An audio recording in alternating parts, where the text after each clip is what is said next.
Kind of. Oh, we need it. Oh, that's okay. Could I have a look at it? Absolutely. Mr. Garner, do you mind saying a prayer? Absolutely not. Pray here, Lord, thank you for bringing us together. Thank you for your Spirit, and thank you for living within us. Thank you for each individual life, and may you guide each one to your green pasture where they will find rest. And may we focus and know more and more you. In Jesus' name, amen. All right. Before we get into tonight's chapter, I wanted to just finish up a little bit about last week. It was just some thoughts that I had, which I was like, how did I forget to say that? Because last week we were talking about craft, and how craft impacts how we see particular art content. So then I was thinking about specifically with hip hop, and I know he makes some references a little bit. He talks a little. I guess this guy, he's a spoken word or poet, so he makes some references to spoken word and hip hop. But I just remember there was a heavy emphasis, especially by older black generation, about how hip hop was from the devil. Sort of like how at one point people thought rock and roll was from the devil. And I wanted to sit down in a room with some of these people and be like, okay, you believe the Bible, right? And they'd be like, yes. I was like, okay, let's go to the Bible. And the Bible says that all gifts come from God, right? And they'd be like, okay, yes. So then that means you cannot attribute a certain art form or genre to the devil, because if it's a gift and it's from God and he created it, and then you use, John, where it says everything that's created is created by God. And there's nothing that is created that is not created by God. So you can't attribute things to the devil that the Bible clearly says God has created. Because you would have to take that logic and say, oh, well, look, we have porn videos, so we got to stop making films altogether. It's like, no, it's a vehicle.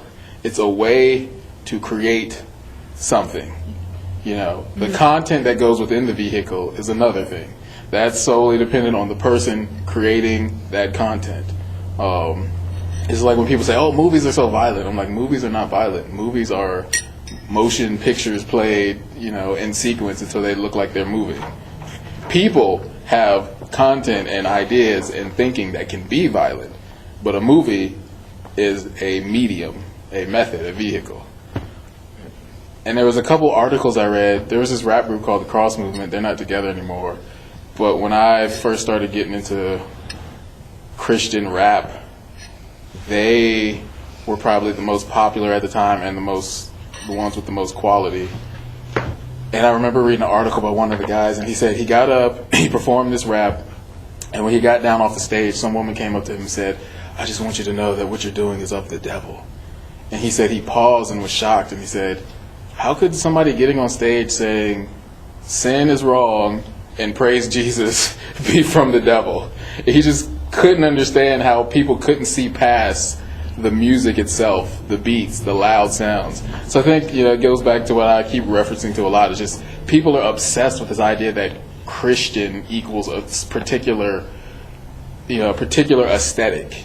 The acoustic guitar, the slowed down, the quiet, that equals Christian. That is a literal genre of music. And it's like, no, that is just a style of music that's played. You can play loud, like I played the track last week. It was loud heavy metal. It was in German, but it was a muffin recipe. But to the person who hears that straight off, they're like, oh, this is Germans. They must be Nazis and they're evil. And it's loud guitars. Oh, it's definitely evil music. But that's how we associate things. And so you play that in a church and people think automatically that what you're doing has a hint of violence and evil to it because of the way it sounds. And I think heavy metal, rock, and hip hop definitely gets that a lot, particularly because of the aggressiveness. There's something that people don't like about the loudness of hip hop. It's too loud. There's too much bass. It's too aggressive. It's too angry. And so I think they fear that aggressiveness of the genre itself.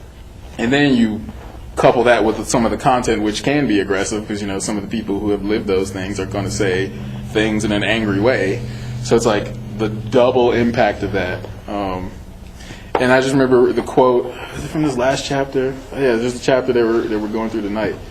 You know, at the end where he said he was interviewing a guy, a preacher, and the preacher said, you know, well, if gospel music is made for the glory of God, then what is pop music made for?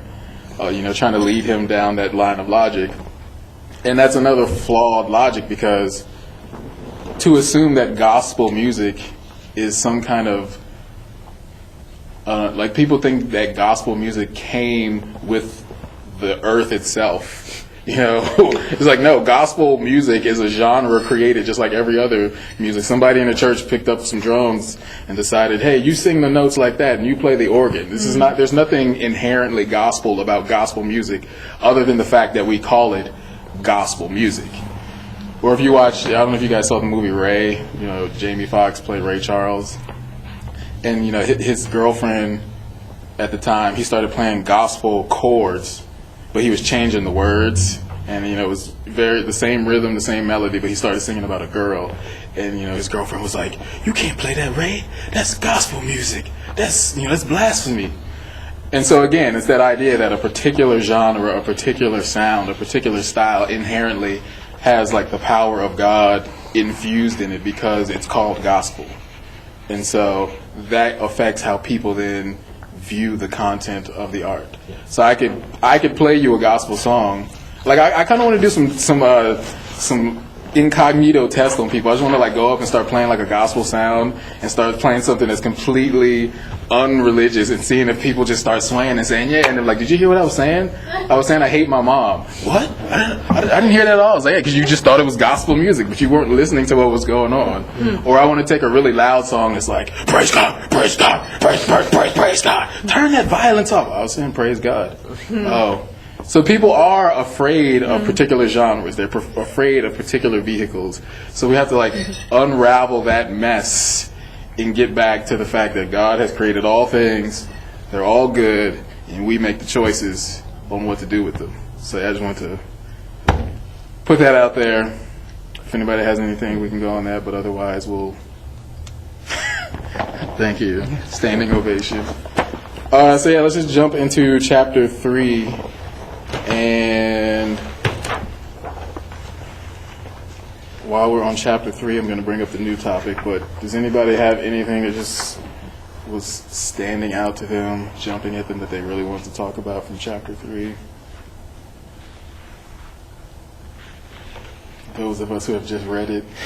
I'm not looking at you, Ben. Oh, it's fresh. It's fresh in Ben. What's fresh in your mind, Ben? I'm just playing, Ben. You don't have to. Do you think, Bernard, and what you just said, that people think that if you like that kind of music, there's something wrong with you?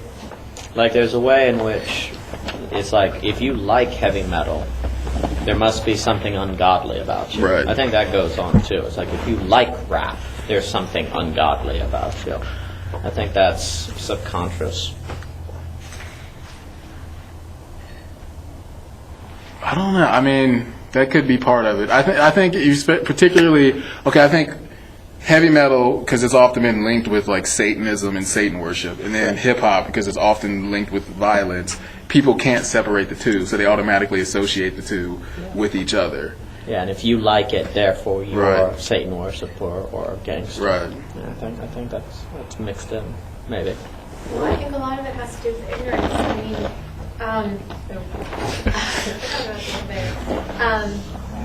just people aren't raised with a certain sound. It's foreign to them. I mean, growing up in a European church, I mean, there are people who just, they didn't hear hard music. Like, and even what we would consider soft, like soft rock, to them it was just like, it was just something else. Like, just don't even go there, because it was foreign to their ears. They weren't used to it. So our generation is more exposed to these things, therefore it's not, it's just normal. But I think we need to be, just be understanding towards people, and just kind of not judging them too harshly, because, you know, they're not used to it. So, but that doesn't mean that we should compromise and just stop doing what we're doing. Yeah, I think related to that comment, Well, first, I don't know if you guys ever remember this it was a Pizza Hut commercial, and it was about these like Sicilian nuns, and the whole bit of the commercial was that Sicilian nuns don't show any emotion, but this Pizza Hut pizza was so good that it could even get a Sicilian nun to show emotion. And so they were all sitting around the pizza, everybody else was somber, and the one nun, she picked it up and she was just smiling. That was it. And the other nuns were like, you're just like the David, you're so undignified. And they all, it was like no laughing, no anything, but they were just so appalled that she was even smiling out of her, ultra conservative lifestyle. But with that, I think this relates to me as our favorite second topic, or should I say first topic, identity. I think, even if you aren't raised in a certain way, that when you're then introduced to something else, if you're so rigid that you can't conform, that says something about, I don't mean to say conform, but to like experience something new and adapt. To me, then that talks more about your identity. It's like, well, I'm from this, and I'm not allowed to, But then, because if you go to the Bible, it says, every tongue, tribe will be in God's kingdom. So you're not going to be able to be like, well, God, I don't like this kind of music, so I'm not going to do it. He's going to be like, every tongue and tribe is here, so let's all learn from them. The Bible talks about in heaven when they worship God, it was like thunder. That's loud. I don't know if you ever heard thunder is loud. So it speaks to that God is like, yeah, there's quiet times and there's very loud times. So I think, to a certain degree, like people have to like get out of their box. Because, we'll say that in terms of, if you go to another country and you're like a missionary, you're going to have to learn how to get out of your American box as far as lifestyle and hot showers or whatever. But then when it comes to this, it's kind of like, well, people are afraid of that. So let's not make them uncomfortable. It's like, but wait, we have to be uncomfortable when we go, when we talk about missionary, but when it comes to other stuff, we're allowed to just be comfortable.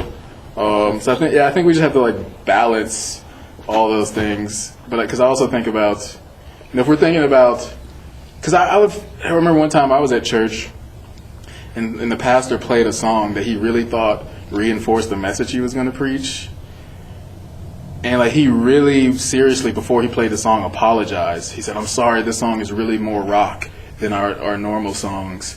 Because there were some older people in the crowd, and they didn't want to be hear a lot of loud music. So I can understand he was trying to be, empathetic to them. But the fact that you have to sort of apologize for a style of music being the way it is, I don't think should be. Because, I remember being in that church and being like, well, aren't the young kids and the youthful kids just as much as part of the church as the older? Where is for them to have that rock sound? They're not going to be able to go to church Sunday and Wednesday maybe. When are they going to get the hip-hop sound or the rock sound or the classical or whatever's for them? There's got to be, I think, room for everybody if we're all, we're all the body of Christ. But I think things too often can just be like, well, the elder people like this, so this is what goes, Well, the reason the young people like it is because they've been contaminated by the culture. Yeah, we gotta fix them.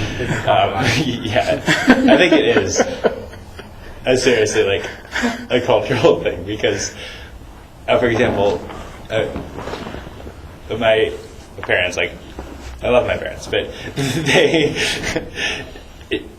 it's just the sound of like right hip hop or rock, like a Lecrae can be more theologically correct than 3/4 of the church. And no, because the sound, but it's a cultural thing and like I guess a willingness to think outside the box. Right. I think two other things too.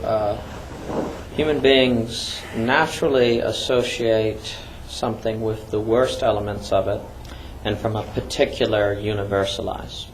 So, for example, we naturally, out of all the hip hop songs, think of the worst of the the hip hop songs, and then or the rap or what have you, and then we universalize from that to all hip hop, rather than say one by one. We go, well, that rock song is no good, that rock song is good. We keep ourselves in each particular piece. But human beings, we naturally jump to universals from particulars, which is unfortunate.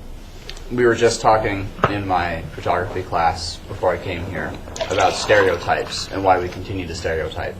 And some of the reasons given were that stereotypes are easy and we're lazy. And it's, instead of taking the burden of responsibility of thinking for yourself or gathering facts or just wrestling with complex and difficult subjects, it's easier just to go to a stereotype because it's just easier. We want to take the easy way out. And it also, stereotypes make something dismissible that you can, again, you don't have to deal with it, you don't have to think about it, you can trivialize something and dismiss it. And then I think there was a third point on stereotypes. But anyway, all that to say that, as you said, Daniel, that instead of actually taking the time and the effort to being well acquainted and going case-by-case basis, it's easier to stereotype and to generalize. Oh yeah, well, to add to that, I think too, stereotypes is a way to fight against being barraged by information. You're getting so much, you're trying to sort it in your mind. Stereotypes become a way to categorize. Two, it's easier and it's more natural to stereotype. There's something that's natural. We naturally do it. It's not like we consciously say, I'm going to stereotype this person within this bracket. We just do it. We naturally, without even thinking about it, stereotype. And on top of that, rock and roll and hip-hop have not helped their case. You know, it is full of terrible stuff, but that doesn't justify someone taking and universalizing. So there's a dual responsibility where hip-hop, rock, all of these, and the loud, rock, extreme rock, they haven't helped their case. But on the flip side, it doesn't justify. You're never justified to universalize from a particular. But it's, again, that's another thing that's natural to do as a human being. We see one thing and we universalize it to the whole. We think everyone's like America. We think everyone's like us. We universalize from a particular. Yeah, I think... Our job is to hit you with the bears as much as possible. I just keep forgetting about it, so it's like... I mean, I said before that we have to be very gentle, very understanding. And I'm just thinking, like, we know that people are kind of stuck in their ways, and there's this gap, especially between our generations. And, I mean, we're talking about it, we realize that it's there, but now the next question is, what do we do about it? Mm-hmm. Do we try to bridge it? Or do we just do our own thing and say, no, this is the truth? We're going to be, like, we don't want to take on a spirit of rebellion, but we don't want to not do anything either. So I'd be curious if there are any responses. It's more of a I guess, a joking response, but to know that in having discussions or arguments with my own parents, getting so upset about them not being open-minded enough and being too judgmental, which of course is me being judgmental and closed-minded and casting aspersions when I accuse them of casting aspersions. So that's maybe, through humor perhaps you can gain a point from that. But what was the word you used? Aspersion. What's that mean? Can you help me out, Daniel? Come on, Ben. You're the wordsmith. That is to verbally abuse, to attack. It goes with spurge, where you get hit on the back with, like, Spurge? No, I think it's aspersion. I think that's scourge. Yeah, it's scourge. But it's tied. No. It's tied though to, like, you're attacking someone with it. Okay. Yeah. It's not. I mean, right. What is the word? We're going to the verifier, Ben. Yeah, sprinkling with water in religious ceremonies. A false or a misleading charge to harm someone's a reputation. Aspersion. Aspersion. Must not be the OE Yes. definition. The classical. But to what you were saying, Garner, yeah, I mean, you could say, I don't know too much about heavy metal, Does anyone notice the irony of this? To sprinkle with water, especially in religious ceremonies? Or... or to make a charge of a false or misleading charge meant to harm someone's reputation? Welcome to That's America. Irony, that's perfect. actual irony. That's exactly what Nick was getting Irony at. is misdefined. Right. That's irony, That's beautiful. ladies and gentlemen. Welcome to the American language. But what you were saying, Garner, as far as I'm not sure how much I can't really pinpoint what it is in heavy metal. I would say definitely in hip hop. They're like bringing in the racial component again. There is a lot of the anger and violence and frustration. It won't be quote justified, but it's there because of real things that have happened in America. So it's one of those like empathy meets truth things where like you have to acknowledge what has happened in America and be understanding about why people are talking about these things in their music. Mm-hmm. So I would say as far as hip hop, that one I can pinpoint. I'm not sure about heavy metal. You could say rebellious teens or something. But like going on with that point though, you could take. There is something about pop music being widely accepted by people. It's what's going to be played at a party. It's what's going to be on the radio because it's kind of happy, it's bubbly, it's fun, and that kind of stuff can get overlooked. Although when you listen to some of these lyrics of the pop songs, you're just like, what did he just say about her? What did she just say? Like people don't really pay attention because of the bubbly, happy chord progressions that are going on, and so that genre of music, like I said, typically is more widely accepted because it sounds happy, it feels happy. So there's something to the actual craft of the particular elements of that craft which can be deceptive in how it's received by people. Whereas me and you were having a conversation on this, that people are very afraid of violence. So when you take something that sounds loud in the way you have a guy rolling down the street and the volume is really loud, it's just like, this feels aggressive, I don't even know what he's saying, but it feels aggressive and I feel scared. And then you take that level of racism and black people have been portrayed as racist, so the music is aggressive and he's aggressive, I want to walk faster now. Whereas you're walking past the guy playing the Britney Spears and it's happy, it's bubbly, isn't this fun, kids? And you don't hear what she's saying about do this and do that, and what did she just so. And then to Christina's point, generations, I think probably because I'm from the younger generation, I'm going to be somewhat stubborn. I don't know, I think it's like, I feel like we as younger generation, like we accept more things. Like I will listen to my music, but when my parents put on their music, I'm like, hey, this is good too. Like I like some Motown, I like some of these other things that they played, I like some Beatles or whatever you play. So I guess I get frustrated when it's like, why is it that we can be more diverse and open-minded to accepting more things, but then parents seem to be more like, it's like they don't even want to listen. Like I remember I would get in the car with my mom, she's like, I don't want to hear this, boy. I was like, you don't even want to listen to what I like, And I was like, could you at least, for the sake of saying like, I want to like relate with my son, let me just listen to this song and see what it's about. I'm not saying you got to go play it in your car when I'm not there. I'm not saying you got to become a fan, but I mean, if you want to connect with your children, like that's one way to do it. And I think another point to your point that could be helpful is when you look around and you see what people are listening to and realizing what church culture is creating, the two are not meeting. These kids out here on the club dance floor, they got the radio on, they're listening to all types of music. And then people from the church like, well, let's listen to this Hill songs. How do you like? Then people are like, I want to hear that. Like, I don't even believe this, and it's not even good,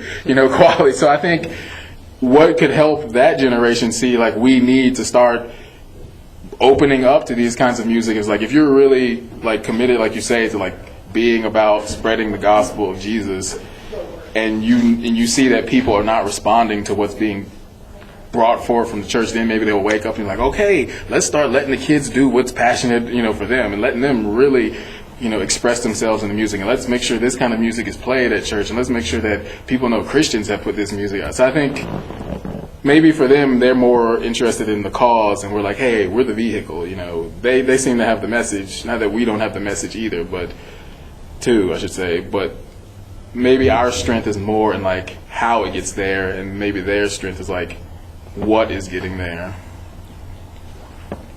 To put it in perspective, I guess we would do well, and this is part of your comment, Bernard, and also Cristina, with, how would we go about bridging that, would be to put it in perspective and realize that although our parents may dislike or not understand or not get, or perhaps not even be willing to try to understand some of the music or things that we listen to or do, but the music that they listened to as kids, their parents would have understood or tried to understand.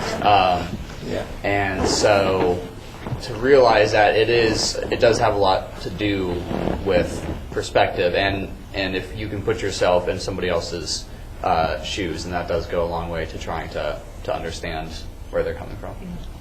I think there's starting to be a shift, and maybe this just comes with the internet and globalization. I think our generation, rather than like genres, like songs, like particular songs, I don't think we think in genres so much. I think we're all kind of very open to, is it a good song or not? You'll like a Doobie Brothers, and you'll like a Mozart, and you'll like a Mac, and you'll jump through genres. Because we don't buy CDs anymore. Well, right. I think that's actually part of it. I'm glad you said that. Because since we don't have as much economic investment, we're more willing to try things. And also individual singles. And we do a lot of singles.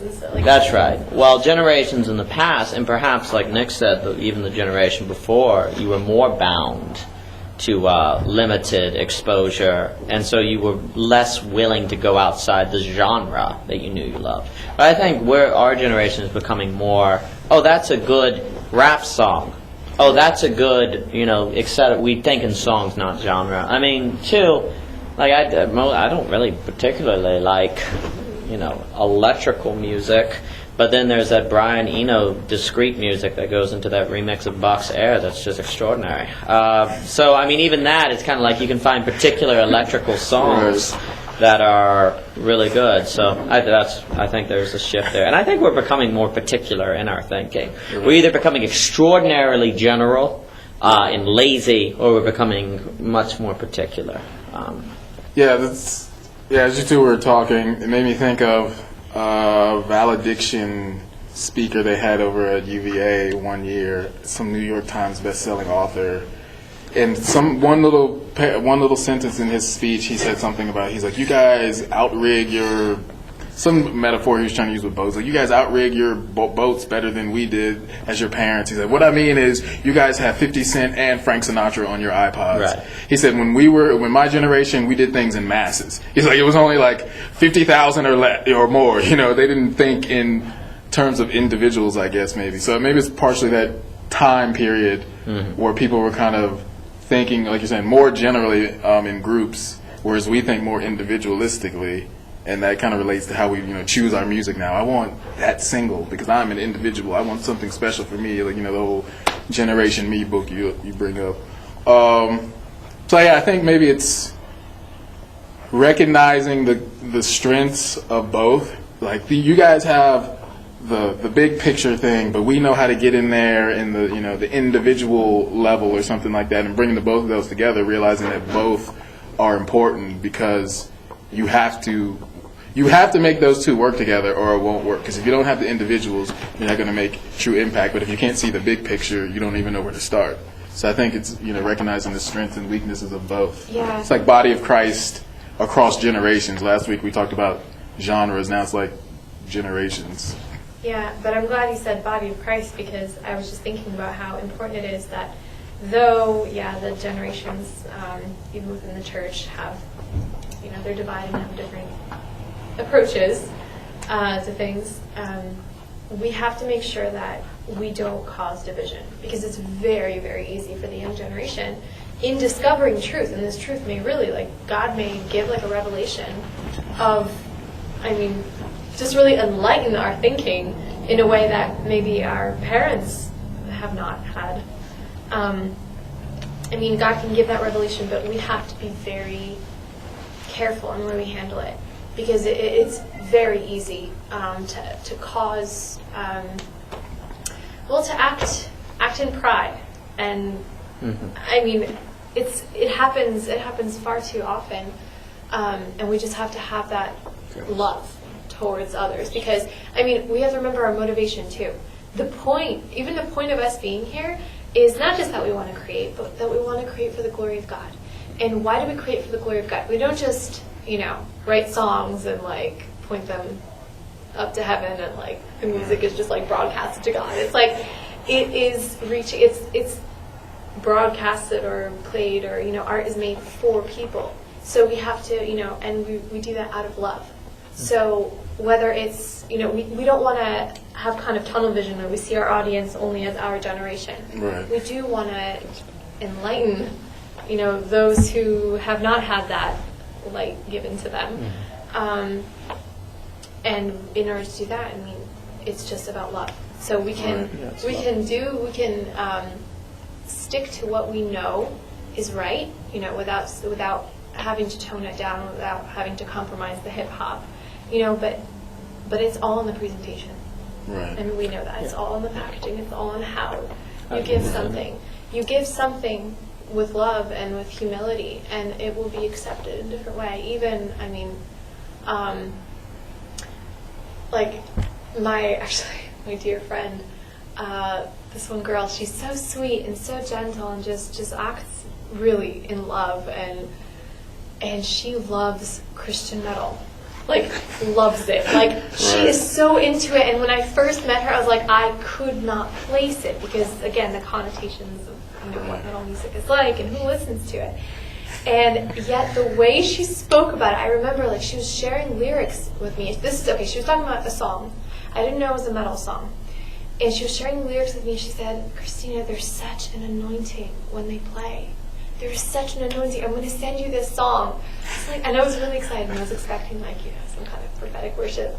And I don't remember what the band was, but it was just like this. I couldn't even understand the words. Like, I was like, what is this? Is it Under Oath? But I don't think it was Under Oath. Me Without You? So she was going to hand you a crown, but she handed you what to you was a toilet seat. It's like, put it on your head. It's such an anointing. Not quite. Because actually, I wanted to say that because of the way she presented it. It was shocking, but I approached it differently. I looked at the lyrics, and then I was like, wow, actually, this is amazing. And I think if our parents have problems with, something that we do or the way that we do it, and we know that we're called to do that thing, we should just do it, but be respectful.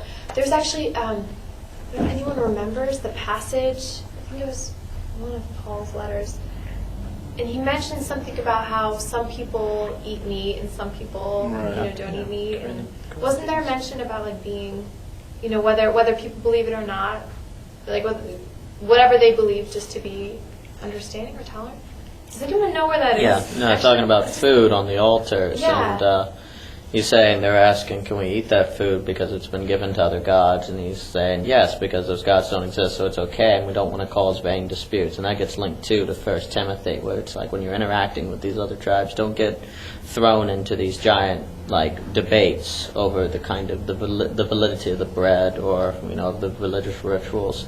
It's like do not unnecessarily cause problems, and to be respectful to other cultures, but to be respectful in a way that you're not compromising the gospel. Mm-hmm. Yeah, that's definitely in there. So you're thinking of the letter that says, if you eat, those who eat meat do so unto the glory of God, those who only eat vegetables do so to the glory of God? Yes. Mm-hmm. Yes. That's actually what I was thinking of. But I'm really glad. Yeah, that's all linked. It runs through it. Yeah. None of this discussion actually happened because of the bear. Oh. Well, yeah, that's true. So, which means I would have to say it again. It's just Strike that from your record. Never You said didn't hear that. That truth must be uprooted. Yeah. What did you say, Ben? I didn't hear you. He's trying to be funny. I didn't hear you. Well, yeah, I'm glad you brought that up because as you were talking, I was thinking about how God is a personal God. What means something to you may not mean something to somebody else. So I gave this talk last year. My friend does this thing called Peace Talks, like all these different presentations on what peace is. And so I did one on how hip hop can be peaceful. And so one of the points I made was I was like, okay, let's say you're at Carnegie Hall and the most breathtakingly beautiful, silent, washing symphony is being played, and it's just so peaceful and serene. but you don't like classical music, you're actually miserable. It doesn't matter how soft and quiet and soulful and silent something is. If you don't like that music, you are miserable.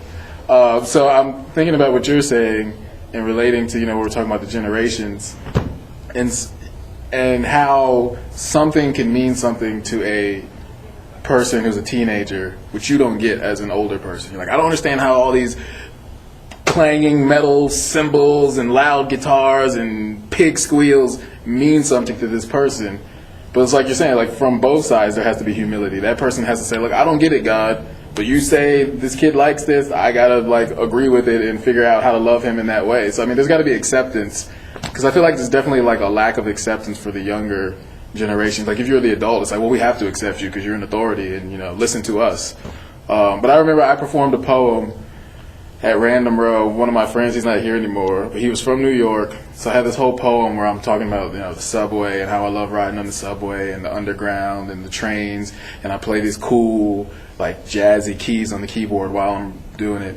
And he came up to me afterwards. He was like, man, he's like, I felt like I was at home when you played that. He's like, you took me home. And it was just something that hit me. I was like, I'm not talking about anything spiritual. I'm not talking about anything Christian related. I was talking about the subway, metal cars and trains underground. But he was hit, in his heart. Like, you don't know what something means to somebody.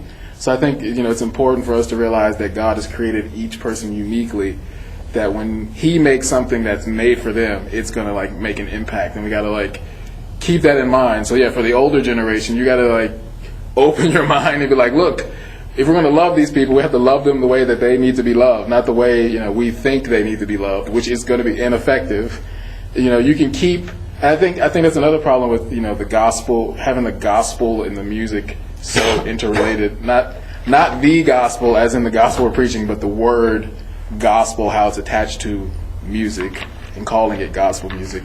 Is that I think people hear that and they think, well, because the word gospel and music are naturally together, then this has to be impactful. How can it not work? This is gospel music. And it's like, again, we can go back to the things we've said before. You can sing a gospel, like you said, Christine, you can sing a gospel song. It doesn't have any power. People sing Christmas hymns every year. People who are not Christians come out, I'm so amazed. I always ask myself, I wonder what goes through people's minds when they're in the studio and they're recording these Christmas carols and they have to say, Christ the Lord. I'm like, you just realized that you just called Christ Lord, right? Did you really mean that, or was that just because it's the lyrics of the song? If they were to listen to themselves kind of, I think, objectively and be like, I just said Christ is Lord. I'm not a Christian, though, but I just called Christ. It's very interesting to me how people can sing certain songs and go through the motions and not realize I'm just proclaiming that Jesus Christ is Lord. But then if I get in an interview and people say you're Christian, like, nah, man, I'm not religious. I don't like religion. Actually, this goes back to what you were saying. This is great. I really can't catch anything today. It's so bad. Goes back to what you were saying before about what we're used to, what we're, you hear certain music enough, it doesn't become so shocking anymore. Christmas songs are examples of songs that are just overplayed. You hear it so often that they lose power. Yeah. And then people will just say the words, which actually would justify the shifts that happen in music, and kind of like how each generation has like their own music that that hasn't been. If we just passed down the same style of music to generations, it would be stale.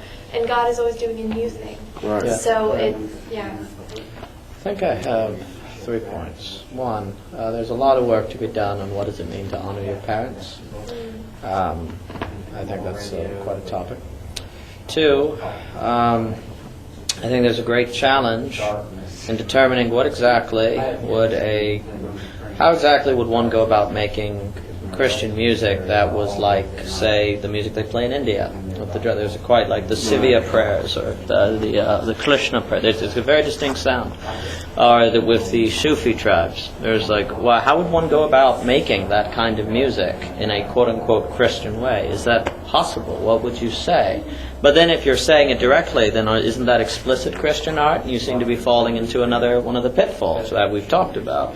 So there's a way in which there's this it's going to take quite extraordinary craftsmen to determine how to, say if you were to do heavy metal rock, Christian, you're a heavy metal, where it's like, man, I don't, we were just saying, it's like, okay, don't want to have to mention Jesus in this song. I would throw it off, and I'm trying to be explicitly Christian. Well, there's almost a way in which if your music is associated with devil worshipping or Hinduism or something, you have to be explicit to get through that. But then if you're being explicit, you're kind of falling into what can be another issue.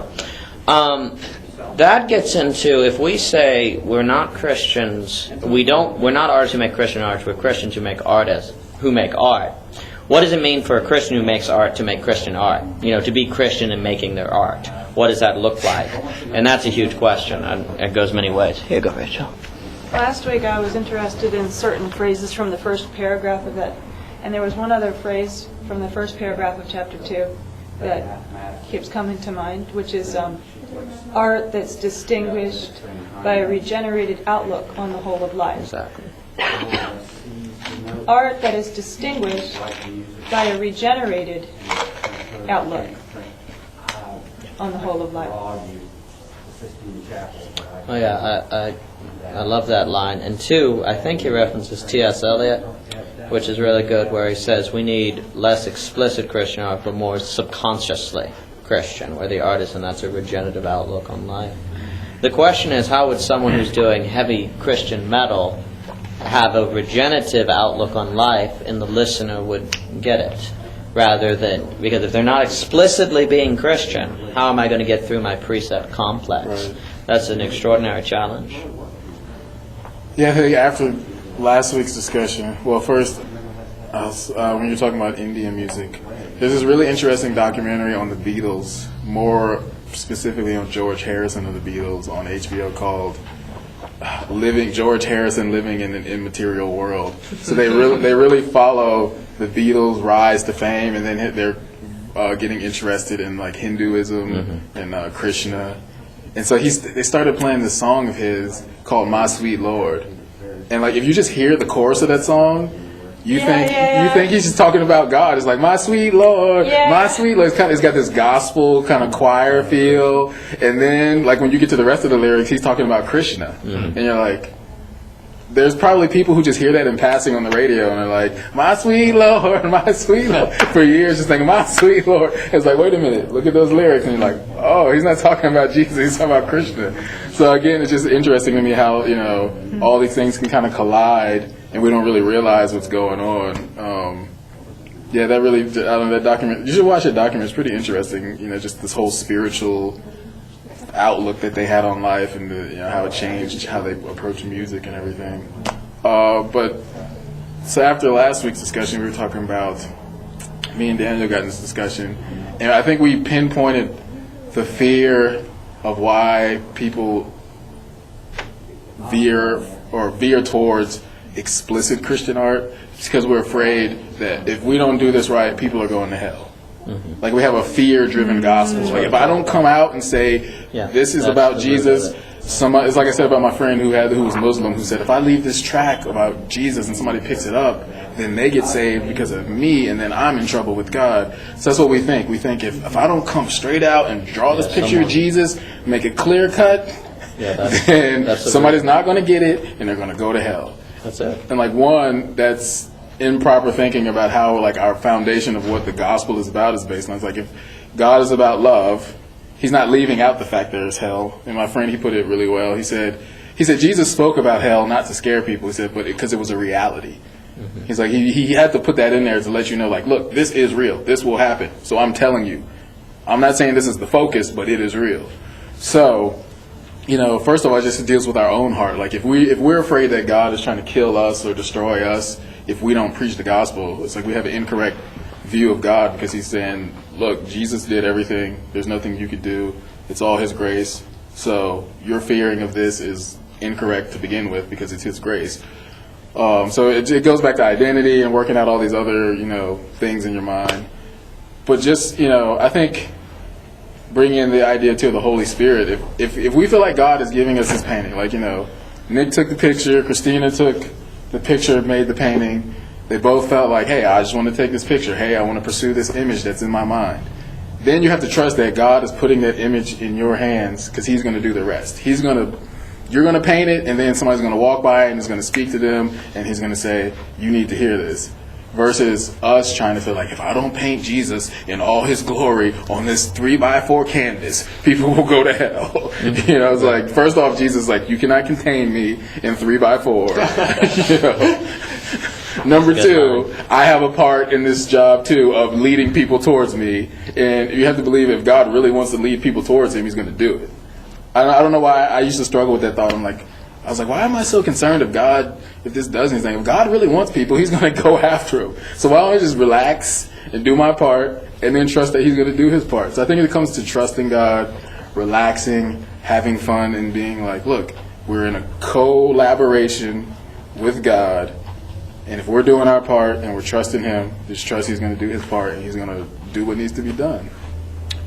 Yeah, I definitely think the fear of hell is a lot of it. Our entire evangelistic culture, unfortunately, the majority of it, I believe, is kind of based on this. If you're not going and telling people about Jesus, they're going to hell and you have to save them. Well, Jesus really was quite cruel then, because very often He would go out alone. He would talk more about loving your neighbor. If we compare the amount of verses He talks about hell,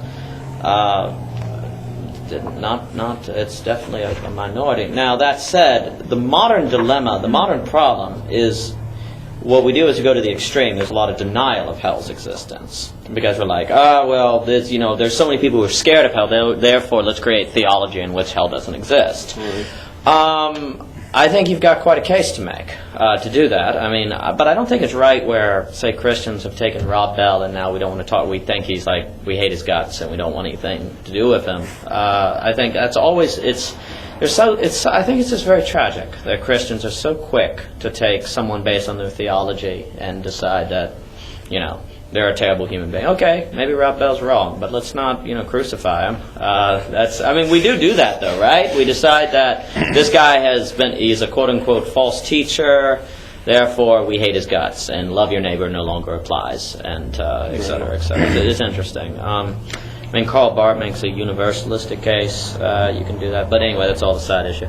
I think when it comes, if you had a swimming pool full of acid and you saw a little girl running toward it, and you didn't tackle her, then you'd be very cruel. That's an example where it's kind of like, well, if people are running toward the swimming pool, you got to tackle them and save them. Well, if you tackle the girl while she's sitting near the swimming pool eating lunch, you just tackled her then because he's like, don't get in the swimming pool. She's like, I was just sitting here eating lunch. What are you doing? And then she leaves the house and she's gone, and now she's never going to listen to you tell about Jesus. So, there's a thing in which there's an issue. Allegory. There's an issue in which. On Thursday night. What's that? Can you do it on stage on Thursday? On Thursday night, tackle the little girl? That would be beautiful. That's a good story. I think so, right? Because there is a time where you explicitly are going, hey, you need Jesus as your Lord and Savior. But if you got it, there's an issue of timing. There's an issue of believing that the Spirit is working. And also, the Bible is very clear. The one who fears is not made perfect in love. We get over it. If you're doing something out of fear, then you're not working in the Spirit. And so there is a time for the explicit Christian art, but then to be afraid that if I don't do the Christian art, that's no good. The same goes with evangelism in general, which the two get blurred together. Yes, ma'am. I think we'll do it on stage, Rachel, you and me. I think one of the roots of this fear of acceptance, is the fact that we have this idea that, our work is our ministry, and our ministry has to be big, has to reach many people. Right. My art has to reach as many people as possible. Yeah. Bernard, your music, your poetry has to reach everyone. Has to reach The everyone. nations. Right. So, and then this pressure is put on us. But I was listening to a message today, actually, about how, I think the guy said something like, he was like, 99% of ministries are really small. And that's how God wanted it. And I think if we realized that, it would just be, we would approach things so differently, because all of a sudden we wouldn't think that one voice needs to be speaking out into all the world. It would just be like, there's so many people who need to hear God's message, and so many different ears, and the same voice can't reach all of the ears, so if we just concentrated on being used by God, and concentrated on the idea that we're vessels, and not focus on these results and like what's going to happen, how is God going to use this, how many people are going to be saved, like you just don't worry about it.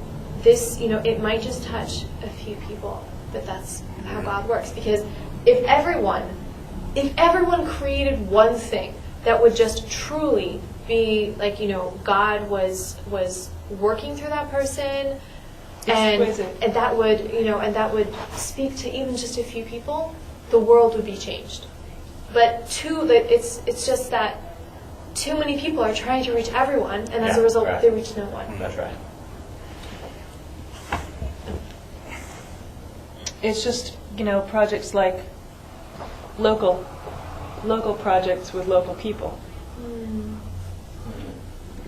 Our thinking is distorted by our theoretical understanding of how social relations are based on very recent inventions.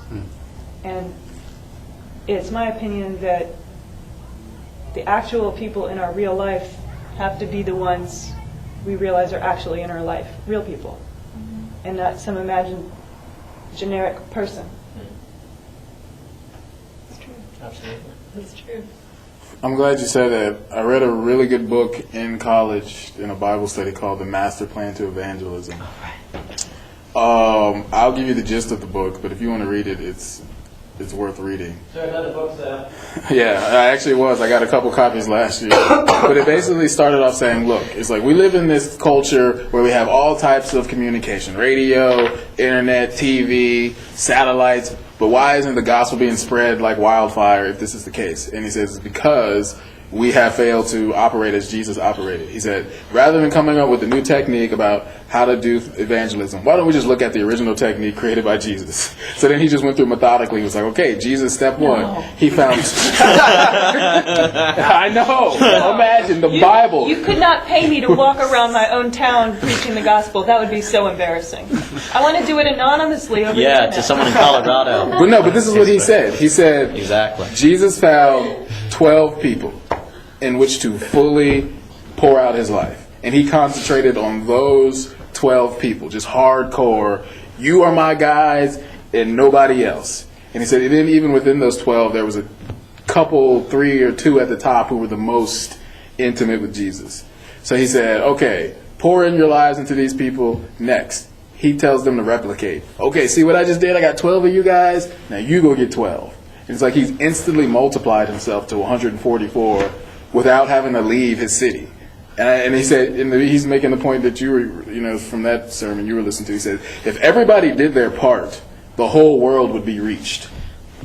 But we're all trying to spread ourselves so far. I gotta say, and I think it's partially to do with this industrial revolution mindset. Pump out lots of products and reach lots of people with sales pitch. Here's a lot of sales pitch. Hopefully, I'll get lots of numbers. And we don't think about people as people, but we think about them as numbers. And so, I've tried to make myself do that, because sometimes I'll wake up and I'll be like, man, I'm not on such and such channel, or oh man, my music is, and I'm like, 12 people. I make myself realize that I'm amongst this group here. Who knows who will go from here and do what? Who knows who you will touch and you will touch and you will touch and you will touch. And I can say that was my seed. I planted that. I said that, and now look where it's gone. But I think that's very important. I think it deals with that industrial revolution mindset, and I think it deals with identity, because, like you're saying, we feel good when we do a lot. We feel good when we have lots of numbers. We've been taught that lots of money, you sleep with lots of girls, you have lots of cars, you are now someone. Where God is like, if you do nothing, I love you, first. Secondly, if you were just to focus on the little bit of people that I give you, it would work. I mean, that principle is all throughout the universe. When you plant a seed, it's like it explodes. You use what does the Bible say about the tongue? The tongue is like the rudder on the boat. You move the little rudder. There's so much of that in the universe about how the little bit like affects, because I think, that's a good thing too. Bernard, the reason Jesus only got 12 people is because he didn't believe that with God all things are possible. If he really believed that, then he would have gotten millions. There's a way in which if you say that sort of stuff, we're like, but Bernard, with God all things are possible. You can reach millions. Why are you only trying to reach 12? There's kind of a way in which we short sell it, right? It's like you're just saying that because you don't believe God can use you to move the nations. Really, we do. Because it's like, but God can do anything. Therefore, for you to just concentrate on 12 is for you to shorten what God can use you to do. To shrink what God can use you to do. Also, I think that our idea of how to evangelize has been mixed with a Western American kind of make a name for yourself ideology. To where, and we have images of Billy Grahams and Pipers, the big names, and we're like, oh, God's calling us to be one of those people. And if you're not one of those people, since you're not reaching lots of people, you're not doing what God told you. That also gets mixed into where we don't believe that God gives people individual calls. We think that God just says, go spread the nation. So then it's just go tell everybody. So then that's it. So it's very simple to determine who's doing the most of God's will based on the size of their church. Right. I definitely think we've kind of mixed that together because we're like, well, Billy Graham, look how many people Billy Graham got. Therefore, I should be filling stadiums. And to be sitting here is for me not to be making as much of a difference as Billy Graham.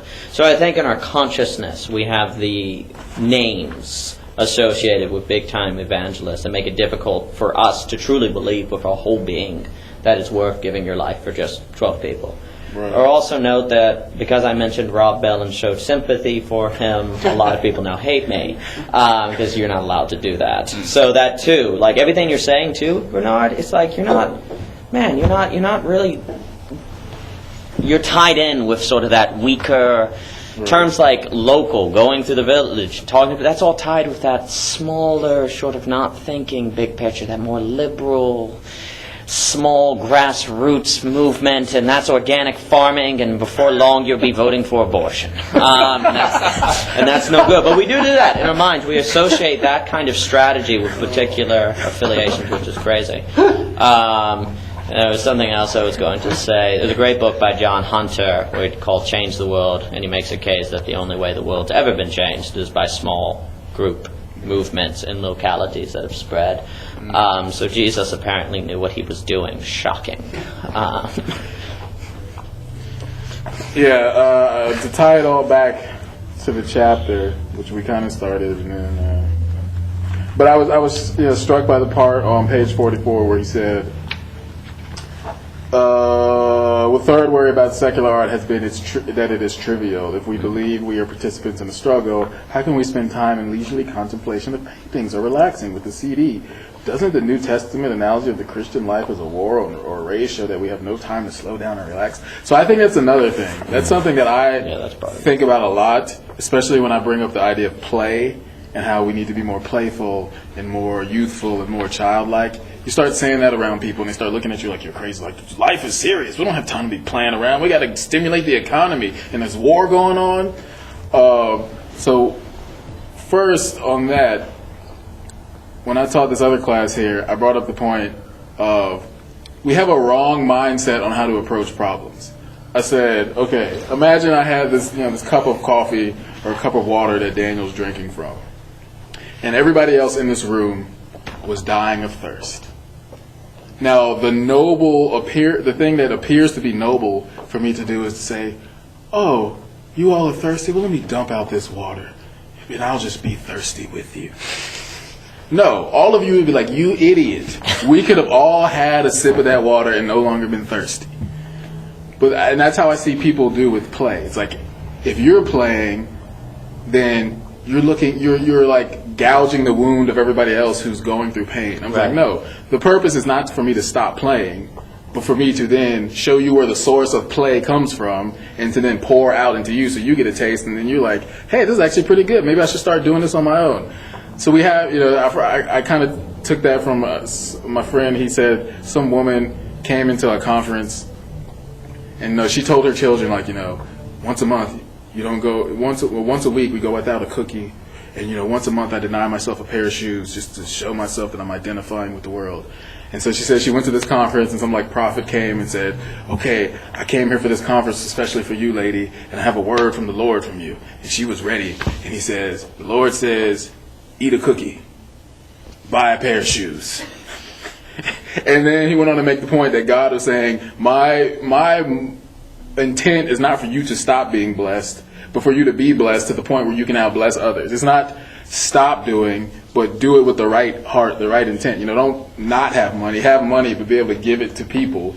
So we need to get out of this mindset of stopping what we're doing and stop worrying about being guilty that, oh man, I'm having fun. Everybody around me is going to be like, how are you concerned with the seriousness of the world if you're just having fun? Because you can address these things in the things that you create, with your paintings and your writings. And I think it's, what he says on the next page where he says, we need times of restoration after we work hard. Like, you need art, first of all, for leisure, just to relax. But you also, as we talked about the other time, you need art to be able to deal with these serious things. If I just came up to you and was like, Cristina, the way you spend money is horrible. You're not going to listen to me anymore. But if I came to you and said, Cristina, wow, you must really be going through some things, and I see it's affecting how you spend money, you're much more willing to accept the kindness, the softness, the barrier that I put between you and the truth. The presentation. Exactly. So likewise, if we're going to a world where there's serious issues that we have to talk about, we have to have something beautiful aesthetically to distract, to dull, to numb, to cover the harshness, to be able to deal with it. Otherwise, people are not going to accept it. People already know the world is hard. You're just going to keep making art that's yeah, violence and death, it exists. People are like, thank you for that, that observation Great on the world. revelation. And I think, let me just finish up on a couple other things. To me, that feeling that comes with the guilt of creating, I think also comes with the guilt of that people are going to hell. Mm-hmm. This is serious. People are on their way to hell. Yeah, how can we paint pictures? We need to just give them straightforward the gospel. Right. But then lastly, in that same evangelism book, there was this great way they ended the book. And this kind of gets a little off topic, but I like it because it talks about God as a risk taker. So they said, okay, so Jesus, he's done all his work, and so these two angels come to Jesus, and they're like, okay, Jesus, we watched you do this whole disciple thing, great, cool. But you told them to go tell the world about you. What happens if they don't do that? He's like, I have no other plan. He's like, okay, Jesus. What if they just forget, He's like, I have no other plan.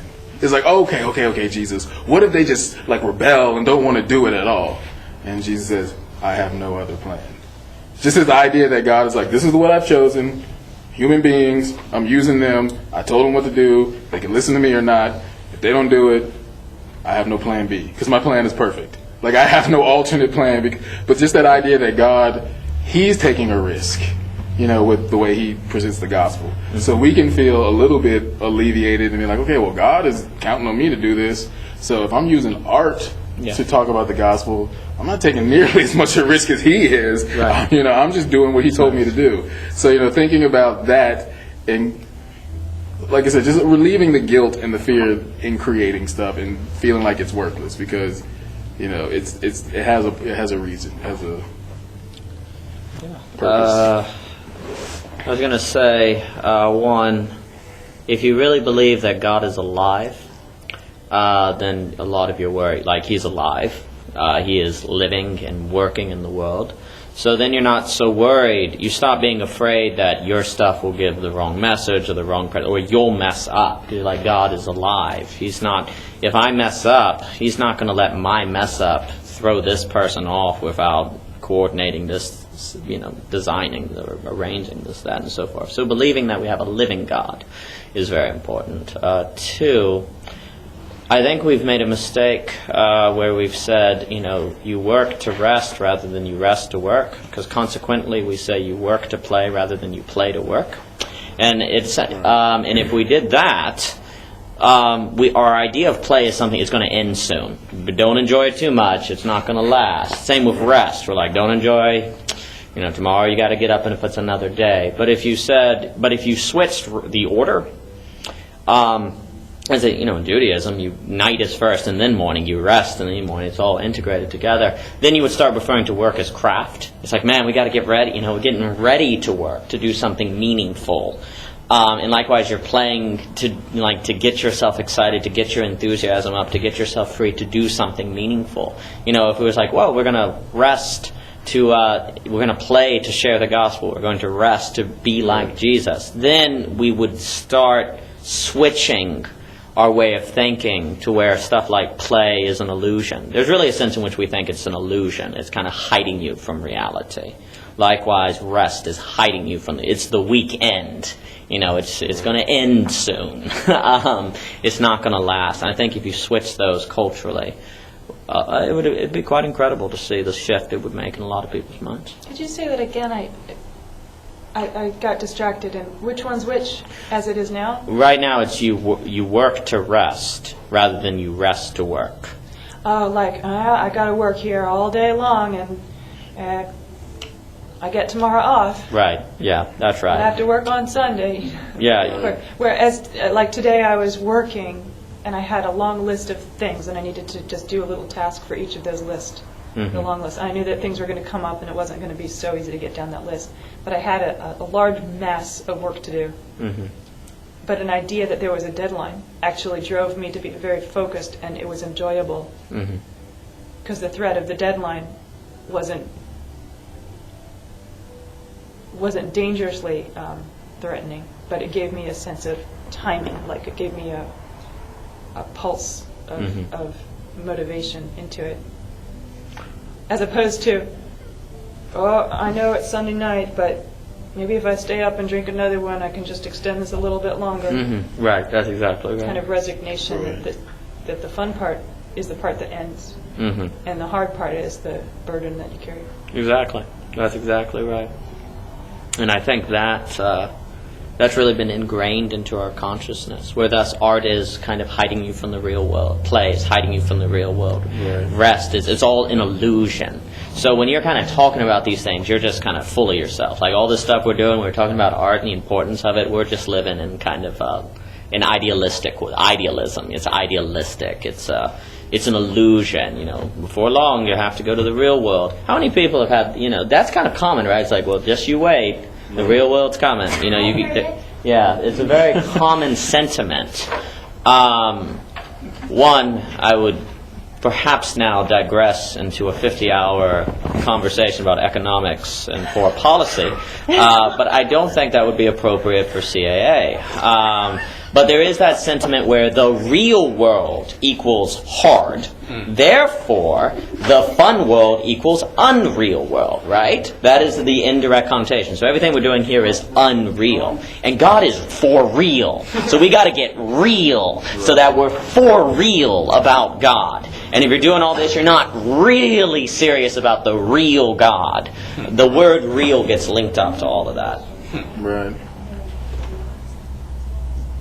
Now, that said, if anyone wants me to talk about economic policy, I will condense your economics into a few sentences. But I mean, that permeates all throughout culture, because if you look at, what was I reading in Daniel Pink's,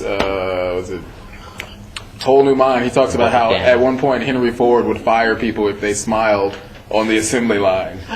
Because if you're smiling, you must not be working, because you're having fun. And work is supposed to suck. Right. So if you look mad, then you're working. So yeah, that's in our culture now. Another book I was reading, the guy was saying, how teachers were trying to make learning more fun, so they made it playful. And the parents were getting upset because they're like, if they're having fun, then they must not be learning. It has to be hard in order to learn. Right. So yeah, there's just this sense that being playful and enjoying something means it's not, like you're saying, it's not real, it's not working. I think the movie School of Rock also had that message. Just to throw that out there. Oh, that's definitely, because we naturally think in dichotomies. We think work play. We don't think work integrated into play. I mean, it's just as we naturally universalize from a particular. We also naturally think in dichotomies. These are part of human nature, and really becoming part of getting a new mind is to stop thinking in universals, to stop generalizing, and to stop thinking in dichotomies, but rather to think in a symphony, synthesis relationships, because they're not mutually exclusive. Yet the irony is it takes great work to figure out and to see and to make it so where they're not mutually exclusive. So you better rest up. A synchronized symphony of synthesis. Yes. Yes. Synchronized synthesis of symphony. Well, let's get back to the book, if anybody. But the last time before we get to the book again. Can I say something really fast? Yes. Take forth the green bag. My name is Green Bear. Hello. I just want to say something really fast. I'm going to go in a minute, but I just wanted to say that you're all really special. And on the work rest, I think that the other idea too is that like we forget how resting, like if we didn't think of work as something you hate, like, oh, gotta get to work, oh, I hate this. You know, I don't really like to use the word hate, but sometimes there kind of be that disposition toward it. Yeah. But if you saw it as something that like you actually wanted to do, you'd want to be rested to be able to do it. Does that make sense? No. No, that doesn't make sense at all, Michelle. No, well, if you want to do it, then it can't be work, because you're enjoying it. That's the other thing we do. If it means something to you, if you want to do it, then it can't be work. The other thing, too, is rest, of which isn't growing toward a work, is called boredom. And everyone hates that. Well, oh, thanks. Let's just volleyball. No, but I think that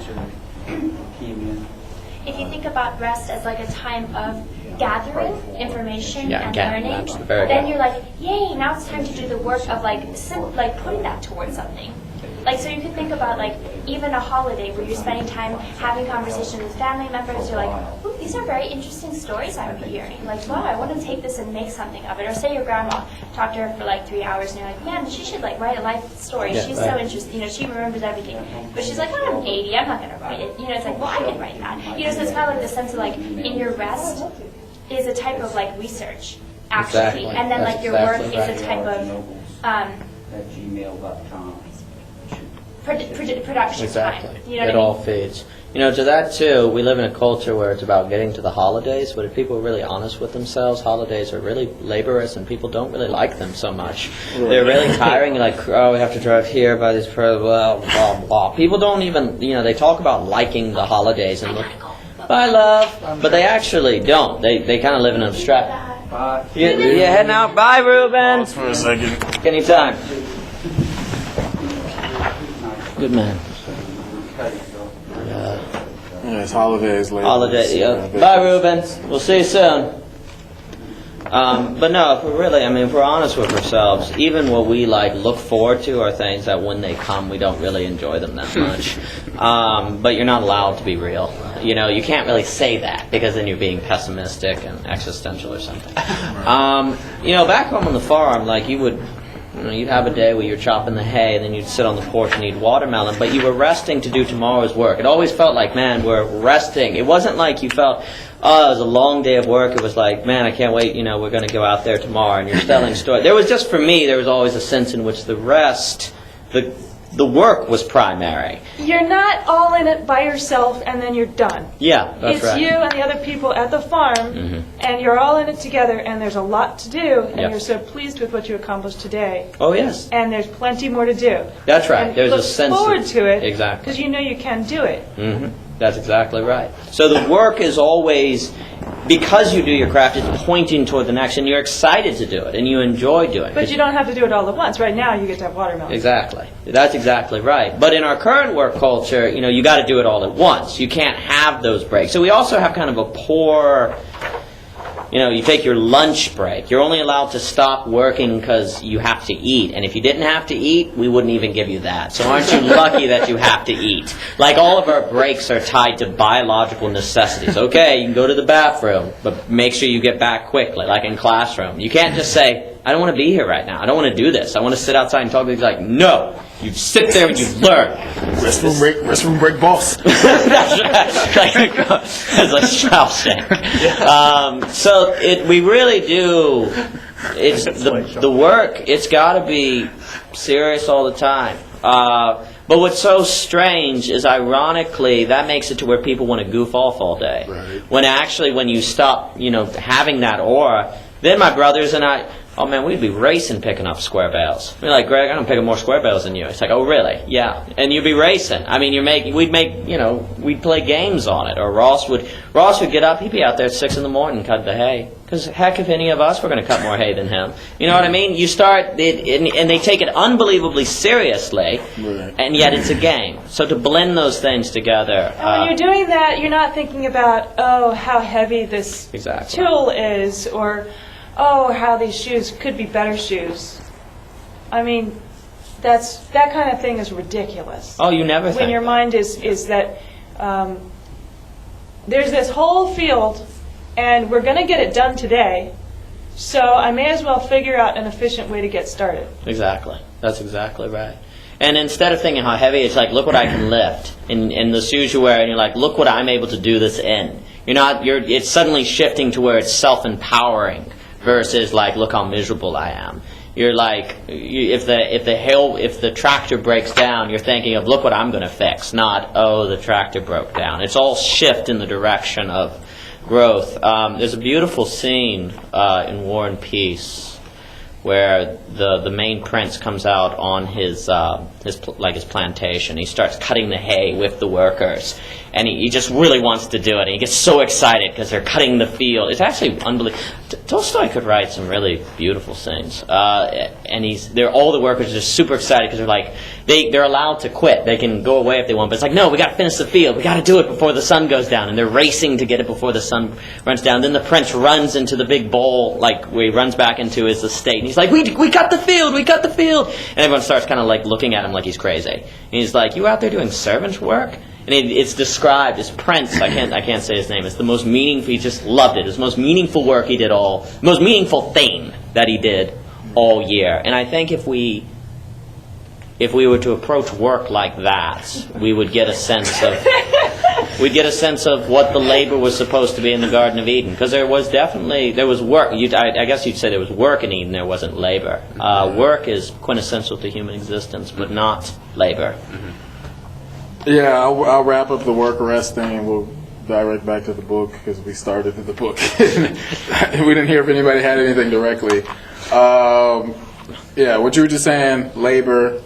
Jesus said his yoke is easy, his burden is light. There's no labor. I noticed that when I took a job with the Census Bureau. Yeah. It's like the supervisor took... You have a dark pen. Yeah, I do. He took joy in saying, add this to your caseload. That's the language we use for work. Workload, caseload. Right. So we already have ingrained into our language that work is supposed to be heavy. It's supposed to be a burden. On turning work into play, the whole Daniel Pink, he uses the Tom Sawyer story where Tom, he's painting his fence, his grandmother makes him paint the fence, and then his friend comes by and his friend's like, you gotta paint the fence, and Tom's like, what are you talking about? This is the greatest thing I've ever done in my life. And the guy's like, wait, let me paint the fence. He's like, nah man, get out of here, this is my painting the fence. And he's like, no, for real. He's like, all right, if you give me your apple, then you can paint the fence. Next thing you know, he's got the whole neighborhood painting the fence because he's just reconditioned them to think that what he has is a prized thing. The other thing in the book Play, the guy talks about how he rode around with firefighters, and the firefighters all day long were just cracking jokes. And they said, we have to do this. Otherwise, we would go crazy. He's like, we're on call every day. What do we see? Fire, death, destruction, people's homes lost.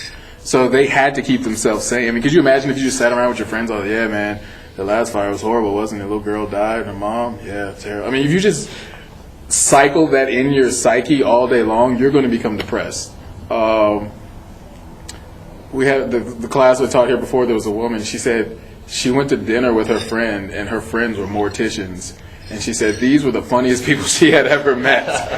And she's like, think about it. If you're surrounded by dead people all day and sad people all day, what makes you think you want to go home and reflect on that? Right. So yeah, there's something to the healthiness of seeing the lighter side of things, being able to not carry the burden of these serious issues. And back to relating that to art and how we create. I'm thinking about my friend who said something that I never really thought of. He's like, people, they see you do something like do a painting, or write a poem. And it's interesting because they're doing two things at once. One, they're like, oh, well, you're just playing with paints, or you're just writing poetry, but they can't do it. They're impressed by it, but they're also kind of see it as this trivial thing. Yeah. If you ask them to sit down and write a poem, they're like, oh, I could never do that. But yet when you do it, somehow it has no meaning to it. And then also, I mean, it's like, for me personally, like, I take what I do very serious. Oh no, my favorite show called Different World. It was a spinoff of The Cosby Show. So Kim Reese, she's like type A personality, pre-med. She's dating this actor, Jonathan or something. I can't remember his name, Matthew. And so they get into this argument because he's like doing exercises for acting. He's like, I'm popcorn. And she's like, I'm beginning to think you don't take anything serious. And he's like, I take what I do very seriously. He's like, I'm beginning to think I don't respect what I do. She says, oh yeah, well, I'm a doctor. I save people's lives. He says, oh yeah, Kim Reese, what exactly are you saving their lives for? I was like, bam, artist 1, doctor 0. I have to do my artist doctor poem later. But yeah, it's just like people don't realize the whole point of being alive is to enjoy life. A doctor can save your life, which is great because you need to be able to stay alive. But once you leave the doctor's office, what are you doing? But no. The point of life is to survive, not to endure. Oh, yes, I forgot. So yeah, the point of life is to enjoy life. Jesus said, I came to have life, have it more abundantly, not so that you can, wallow. He says, you have trouble in the world. Be of good cheer. Be of good cheer. I have overcome the world. He's already overcome the world. Be of good cheer. You're in denial. These aren't my words. These are Jesus' words. He said, be of good cheer. Honestly, the main problem is we have associated toil and evil with being more real than good than joy. When you start saying jokes and stuff, it's like it's in a lens of denial. Right. We think, ironically, evil, bad things are more real than good, and yet we believe in God.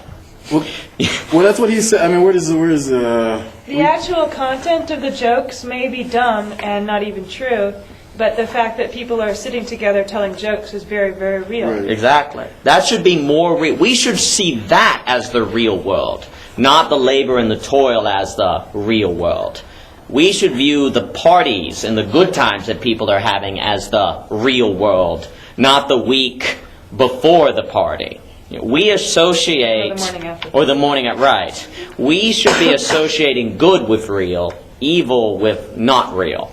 Now, that's not to say evil is an illusion. What you would say is that evil is quote-unquote real, but it doesn't exist with a capital E. There's levels of reality. And that in redeemed reality, good prevails. And if you believe in God, you believe in that. You assent to that. So changing our thinking, where we associate play, right, art, and joy with reality, and work, toil, and boredom with non-reality, I think would make all the difference in the world. Well, yeah, if you look at page 40, page 40 at the top, says that the obstacles the writer introduces either don't seem challenging enough. For example, the protagonist is handed back too much change in the store and worries about whether to return it, or don't seem real enough. For example, a fight ensues but no punches are seen to land and no blood is spilled. Then evil doesn't appear evil enough, and if good triumphs, it won't appear good enough. Mm-hmm. This is why so much Christian fiction lacks a ring of truth. The action doesn't appear to take place in the real world. Right. So yeah, and then towards the bottom he says, Christians have thought that they should only create art with a Pollyanna quality to it, paintings of birds and kittens, movies that extol family life and end happily, songs that are positive and uplifting and short, works of art that show a world that is almost unfallen, where no one experiences conflict and where sin is naughty rather than wicked. So I thought that was really good because that is very good. That's a juxtaposition that I see often where I think, I heard some preacher say once, he's like, you have some people who approach the world as like, oh, well, we're not really bad people. Right. We may do some wrong things, but we're ultimately good. He said then you have people at the other end of the spectrum like, yeah, we're dark, so what? Deal with it. We're just evil. Mm-hmm. There's just like no hope whatsoever. Right. I think what happens with Christian art often is that it asserts hope, truth, goodness, and denies death, murder, sin. And then I think what happens, you see worldly art, it asserts the death, the murder, the evil. Without hope. Yes, and it leaves out hope.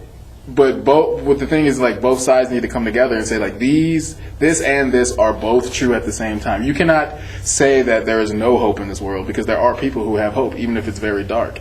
But and I think from the side of the Christian needs to say, I can't just approach people and say, look, there's hope, there's goodness, because that's very unempathetic to people who are going through real pain. You have to be able to accurately and shrewdly, with all the detail,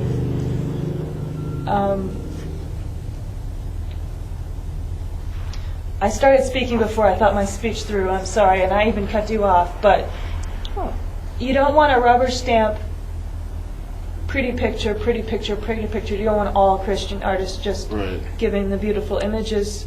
There's a community of artists who, some of them give an incredible, beautiful picture, and others can point to society and accurately describe it so that anyone will recognize that as a different viewpoint on what's really going on. Right. Absolutely. I think the other fear that comes into the Christian's mind is, if I'm sitting down and I'm going to write this play and it's going to include murder, that means I have to, like, sort of get myself in a mindset where I'm going to write a murder scene. So then you start to question, like, man, I kind of liked writing that murder scene. What does that say about me? I really like that blood scene. So then you start to associate your own identity with one of sin and darkness. Sure. So it's hard for you to figure out, how do I write this and separate myself? And I think separate yourself. I think he brings up a good point where he says, let's see what page is that on, where he's talking about what you watch on TV. Page 42, where he says, some art is, it's like second paragraph, says, some art is so obviously and thoroughly inspired by evil that we can't find benefit from it. Some art leaves us with images we find hard to erase, or images come back to haunt us. He says, I've seen some Christians go to the utmost total ban of movie going, to a laissez-faire attitude that we can watch anything as long as we have an appropriate comment to make at the end. We would respect the power of, we should respect the power of art. We can't let our spirits take in violence without thinking it's going to be unscathed. But the part, where is it? He talks about the audience. I can't remember, is it this period? He basically says, if you're watching a show and you're seeing that the guest is being ridiculed, and you find yourself starting to enjoy the guest being ridiculed, or you're getting into the bloodlust of the audience, then that's where that whole, like, intent, like, what is my intent in watching this, and why am I watching this, and why am I enjoying this? Because you can watch something that has reality and death and murder in it, but you're watching it with such a lens that you're like, okay, that fits in the context of this. But once you become a partaker in it, I guess, entertainment-wise, then I think that's where he's saying we need to then have some boundaries, versus just completely doing away with stuff, or just completely embracing everything and be like, well, I always find it interesting how preachers try to justify stuff. It's like, we went and saw the new such and such movie. It has good themes of redemption in it. I was like, I'm not going to see a movie because it has a theme of redemption. Like, I want to see the movie because it's good. But I feel like sometimes preachers tag that on at the end, so they feel okay about, like, promoting it. If I put my little tag of Christianity on it, then it's okay that it has these scenes that I felt guilty about watching, but I want people to know that it's okay to watch. Right.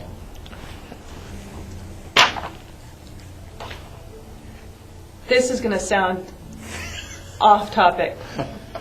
All right, let's hear it. This morning, I caught myself in this thought process. I'm cold and I don't have any socks. I'm cold and I don't have any socks. I'm cold and I don't have any socks. And when I remembered God, then I was able to say, I'm cold, and surely there's something we could do about that. Mm-hmm. And I don't have any socks, and surely there's some way I can deal with that. Somehow, separating out the grammatical adhesion of those two things made it an evil thing. It's like, I'm cold and I don't have any socks, and now I'm stuck in this loop. Mm-hmm. Right. So it actually was inspired by something he said way early on that, which is the evil inspiration to some works versus trying to maintain the goodness even within a murder scene. Mm-hmm. To hold on to God even when you're managing something that tedious. Absolutely. Well, I think the thought of God is going to be always linked to hope. Because if you take seriously what God is, then it has to come with hope. And I think the devil definitely loops. I think when we say, on like when people say, well, in the real world, Bernard, there's a way in which the function of the word "real" there is like who prevails, what prevails. So, like when we say we think evil, we really do associate toil and all of those things with being more real. There's a sense in which what we're saying without realizing is that has the last say, that prevails versus the joy and the freedom. And really, if you don't look. The other thing I was going to say is a lot of that art that's kind of like happy-go-lucky and we don't talk about evil, it's based on a premise that the world is full of evil that's more real, actually, because it's more reactionary. It's like, let's try to get you out of the world. So it's still motivating. Trying to get out the house with shoes and socks. Right. And so any art that's encouraging you to like leave the world is taking us a little further than we can go. And ironically, that is motivated also by an idea that the world in its reality is terrible, so let's give you an escape for a while.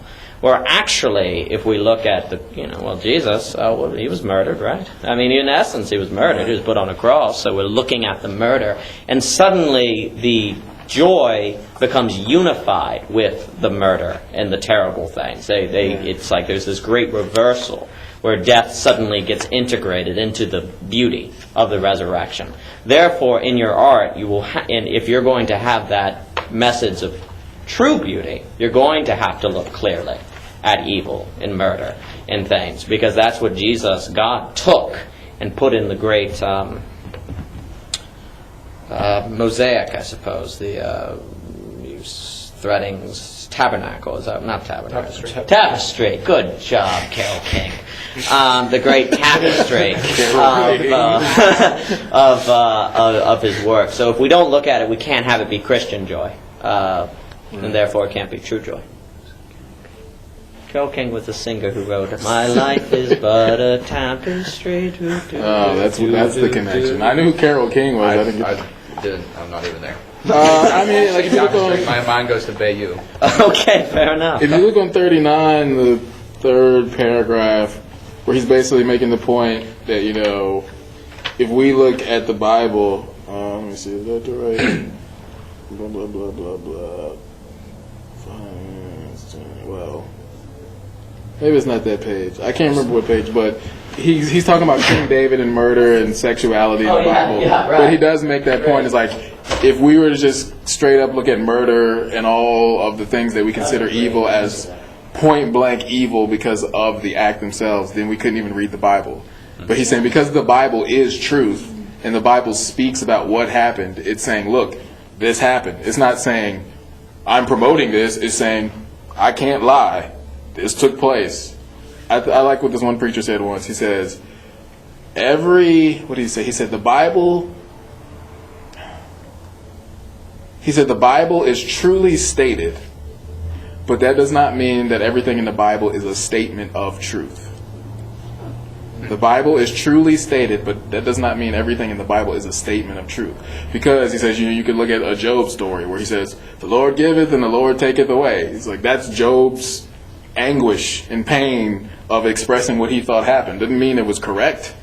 The devil came along and tempted, said to God, like, here, take this away from God. But it doesn't mean like God was toying with, here, I give it and I take it away. I give it and I take it away. You could have a person in the Bible blaspheme God. That doesn't mean it's correct and true and righteous, but it was accurately recorded. So I think, Just like they make stained glass windows with like broken pieces of glass, and if you only looked at part of it, it'd be just like, well, that's broken pieces of glass. Right. But that's the only reason they use that is because the artist didn't have access to the expensive glass. or whatever. Like, it doesn't really matter what it's made of. They're trying to show a picture of something. Like I'm trying to make notes for myself, and I didn't buy myself a real nice notebook. I grabbed your leftover paper, and I'm sorry. It wasn't mine. It was just, it is. But what I mean is, if you looked too closely at one letter in the Bible, one letter in there, okay, so it's a D, and that could be fairly neutral. And if you look out a little bit more and you see one word, and the word was DAMN, right, and then you'd think, wow, this has cuss words in it. Right. Well, yeah, like our conversation last week on cursing. What if you're writing a play? Because this comes from a true struggle. Because I have this movie that I want to make one day, and it involves people getting shot. And I was saying to myself, I was like, man, well, I'm a Christian though. Like, how can I make a movie that has cursing? And then I was like, but how can I make a movie where somebody gets shot and they don't curse? It was just this dilemma. I was like, how's somebody going to get shot and it's going to be like, oh, it was like, that's not what these characters would actually say. Dang. Dang. What about if Oh, my stars. an architect and you're trying to make the design not show any horizontals or verticals? Right. Because we've looked at too many of them. Like, you're trying to build something that's not going to have any right angles in it. And never mind. But okay, I think it goes back to the intent. It's like, if you're sitting down at the script and you're like, okay, I'm writing a story about gangs on the street, and this character, he's got a gun, he shoots his character. The question is, like, are you excited, like, ooh, I get to curse? Or is it just like, okay, I'm writing this character and I feel like he really would say this, and I'm not saying that I agree with what he's saying, but I got to accurately represent him to the people who are going to be watching him. And if I have a guy get shot and he says "phooey," they're not even going to. It's not even worth making the movie. You know what I'm saying? He didn't use bullets either. They were. I use blanks or something. But yeah, I think partially goes back to intent. But the other thing I wanted to bring up was, I was saying a few minutes ago. I think the problem with the Christian art is that it leaves out the truth of what's happening, and it's very cruel to go to somebody who's suffering and say, have hope, Jesus loves you.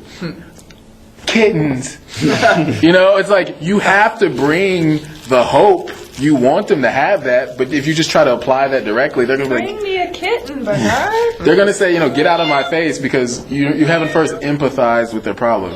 Jesus, he came, he was tempted like us, he became us. Like, Jesus has the right to be like, okay, people, you can overcome because I became like you, and it's like, you have to first identify with what people are suffering with to then be able to give them truth about what to do. Because, that's why, for instance, like, the people who meet at NA, they only meet with other addicts, because if you're not an addict and you try to talk to somebody, they don't care what you have to say. It's like, yeah, man, I was an addict for 15 years. I've never done drugs. And like, why are you here? It's like, why are you here?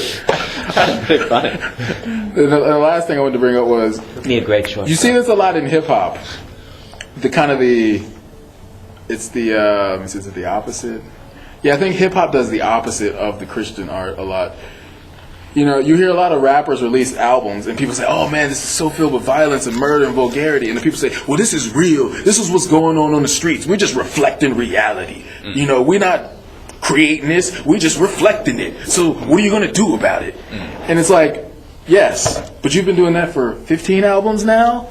Like, when are you going to start progressing to this can change? When are you going to start making something saying, this is this, and what about doing some of this? So, you got to bring the reality, but you have to bring the hope too. Otherwise, it's just a cycle of endless hopelessness. You have to bring the hope, but you also have to bring that portion of truth. Otherwise, you're just not living in the real, world. And to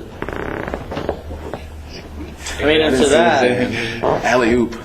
And to that too, they're saying, man, this is real. This is just how it is, as they are in the drug trade making that how it is. It's kind of like, man, this is just how it is, and it's like they're contributing to it. One could say the same with politicians. Second, there's also too, when it comes to swear words and things in particular. If the guy doesn't say "F you," we don't notice. We're not like, hey, it would have been more realistic had he said that just there. So, two, there's a situation in which if you're an artist, you're going to insert that. ask yourself why. Does it really add to the scene? And are you doing it like in a smart way?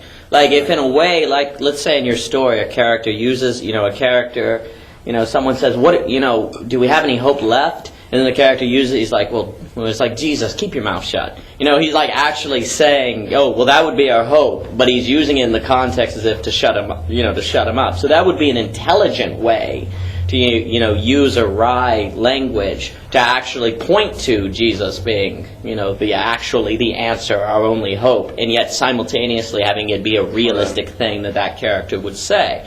So I think, if an artist is...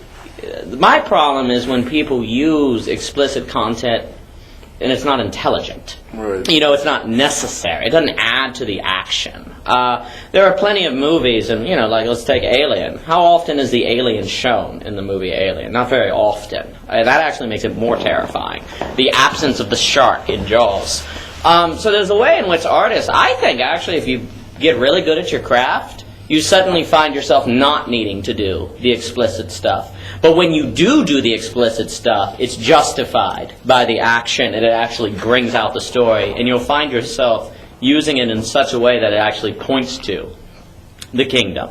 It actually points to the resurrection. Those who are familiar with your work will notice you're using it extra special. Mm-hmm. Yes, that's exactly right. And they'll pay attention to that, and they'll think about it. Yeah, I mean, I think there's just that, it's a question of what is the medium, and then you as a producer or a writer would have to ask, why is the character, why are you showing, someone can get murdered without you showing their head being cut off, right?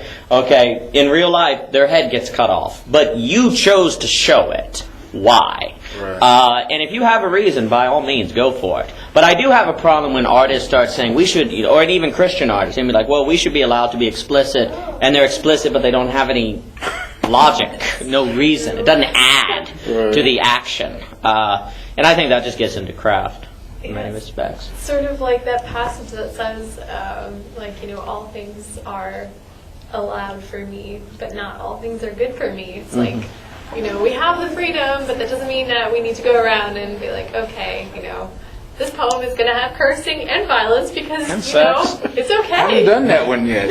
Right.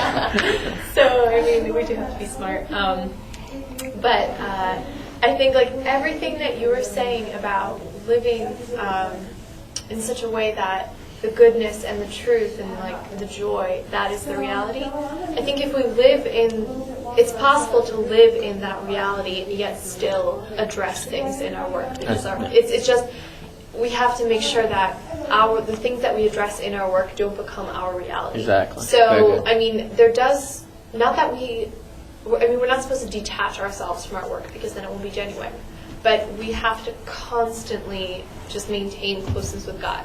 I think the more secular, she's doing the quote-unquote fingers. Yes, please take note. The more secular our work becomes as Christians, I think the closer we have to be with God. It's almost like we have to really make sure, so the Holy Spirit will be leading us, first of all, so our work will truly have power since it's going to be more subtle.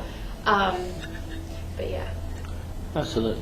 Something I wanted to also say, there's something very strange where you have individuals who are living as if Jesus isn't victorious and yet constantly saying, Jesus is victorious, everything is okay, kittens. Like you were saying, that kind of message tends to come from individuals who in their daily week are living as if, 9 to 5 toil, everything's awful, get real, kid.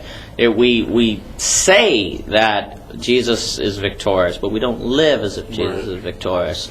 Now, there's probably about 900 Bible studies going on right now in which someone is saying something along the lines of that, where there's so many Christians today who talk about Jesus but don't live it. That's also something we've actually come to that very statement, that very idea that the church today is broken is something we've just come to accept and to be like, everyone else is wrong.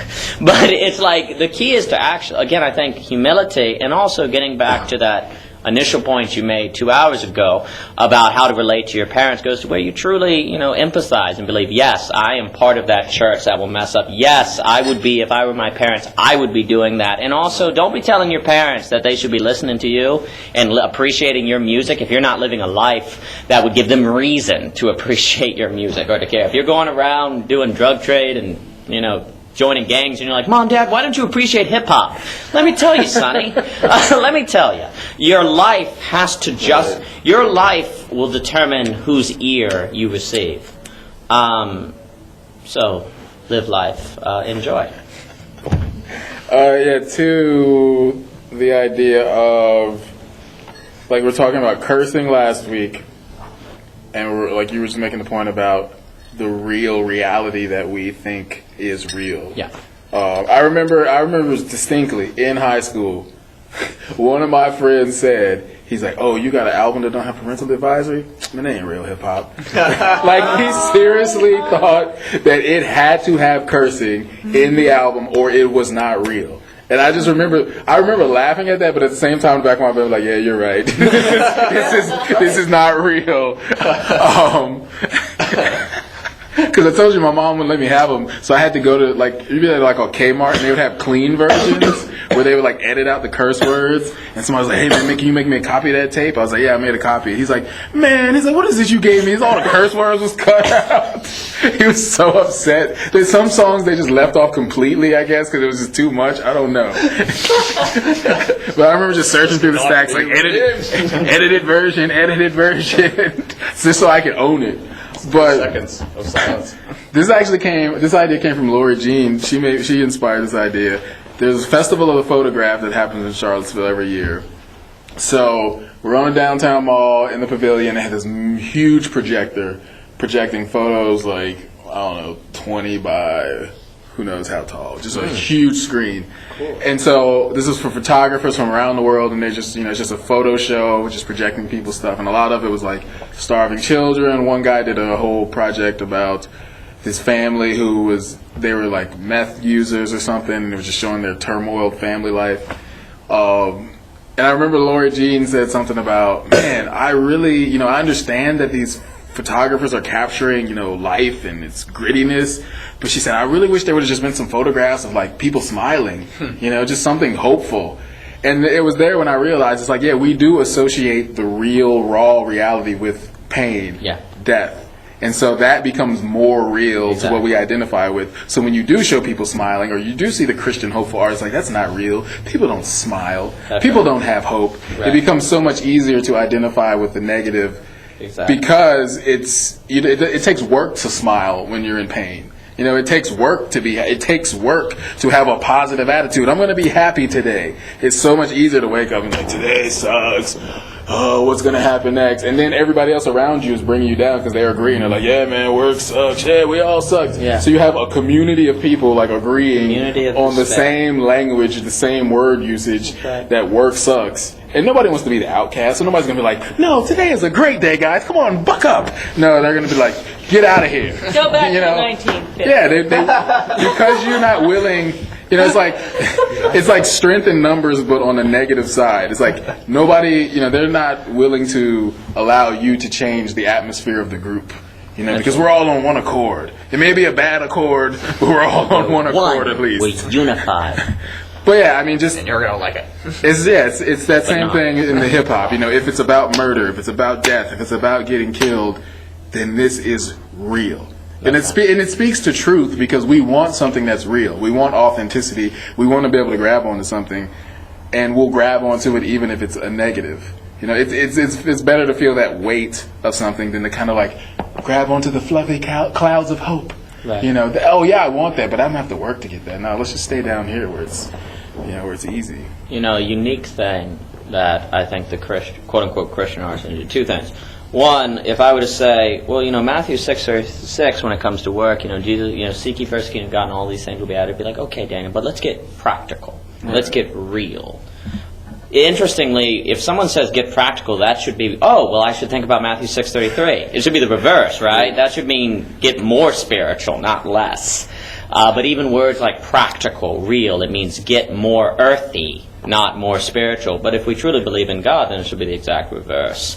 And since earth is associated with toil and death, then it's like, well, let's get practical, meaning, oh, let's suffer.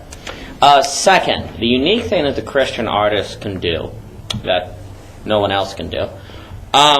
Okay, let's take Girl with the Dragon Tattoo. Detective novel, really, actually, I didn't particularly like it, but then again, what do I know? It's lots of sexual violence, Nazis, you name it, it was in it. And it ends with, the girl being saved and all being okay. But the fabric of reality is still one in which there's Nazism, sexual violence, fill in the blank. The Christian artist actually can make a case that the very fabric of reality, after you go through that story, because you do need to look at evil seriously, how you do that is up to the craft, but what you can point to is that the very fabric of reality will change. The girl is saved and the world will be made new. The non-believer can only say the girl was saved, happy ending, but the world still's terrible. The Christian artist can say the girl was saved, happy ending, and the world will be redeemed. You can add that, and I think the art made by Christians must in some way point to that, toward a recalibration of reality, because that is what the Christian can do that the world cannot do, and that's what I think would be really important to craft and to do. I think, jumping off that, I think what Ben said a few classes ago about each person having this sort of individual anointing to be able to dwell in their specific arena. Like for me, I used to talk about, whatever reason, I enjoy watching all of this like World War II, Holocaust, Nazi concentration camp. I don't know why. Like I'm just fascinated by that subject. And maybe for somebody else it'd be too too gruesome to watch. But I can just continue to watch it because I'm pulling something out of there for whatever reason, to write about it, to make a film about it. And then related to what you were just saying about truth, one, kind of connecting back to our generational talk. To me, this is why it's important, like Cristina saying, we have to respect our parents, but even as we become parents, to really have truth in our lives. Because if you make me go to church and you tell me that this is the way to go, and then when I want to become an artist, you say, well, it's time to get practical. Which is it? Don't make me go to church and learn this Bible stuff. I could just sleep in. Or when I want to become an artist, say, you're right, son. Jesus said he'll take care of all your needs, so become this artist. So that's why it's important for the parents to have truth themselves, to speak like boldly and confidently into their lives, to really mean it. But I like what you're saying too about truth, and that, that's the difference between us and non-believers, is that our truth is not just the present truth. It's like we speak truth, with our words. We see, we call things as though they are, as they are. Call things that are not as though they are. So our truth represents the nowness and what will be. And people have trouble with that because you're just speaking fairy tales, you're just imagining stuff. It's like, no, we're speaking into existence. Jesus said you speak to the tree, it's going to curse a tree. Death and life is in the power of the tongue. Like, you have to really believe these truths about the Bible. Otherwise, it is just fake and fairy tale. But if Jesus is saying, you have the ability to create your life every day when you wake up and say, today is going to be a great day. Out of your mouth, out of the heart, all these things, abundance flows, death and life. You usually have to believe that or not.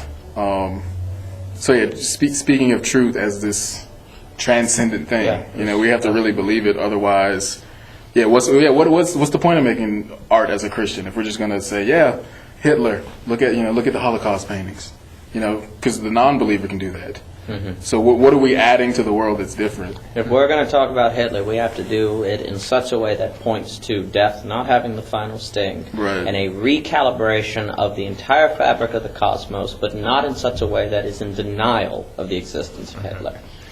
And that's why it takes a lot of years to get good at art.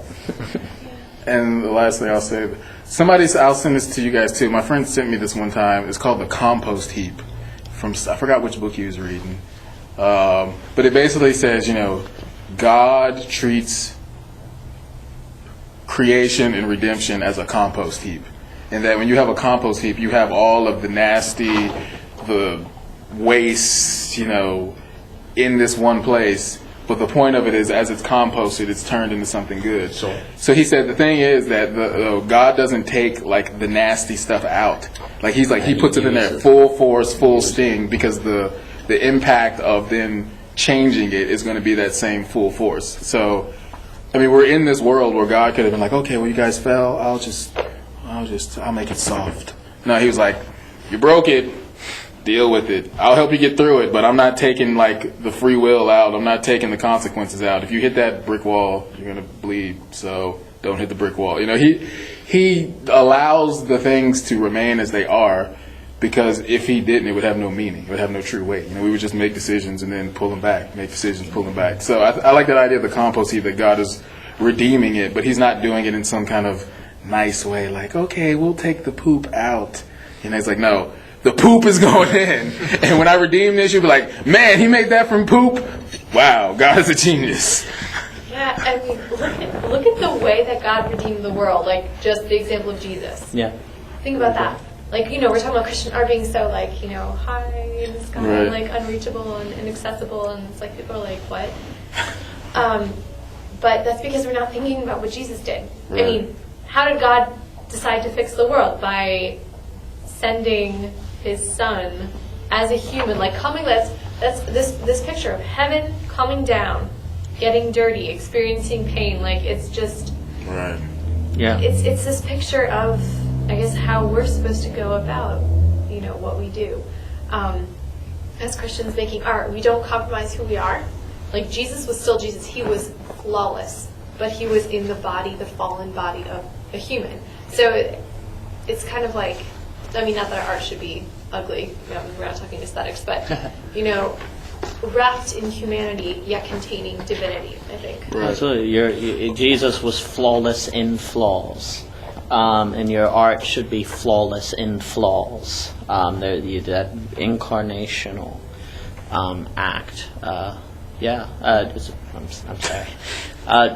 We don't actually, it's strange. There's a way in which we don't really believe that Jesus showed up in a particular place, in a particular country, in a particular year, and his feet had dirt on them, and he actually ate real food. There's a way in which Jesus gradually formulates in our mind to have not been in time and space.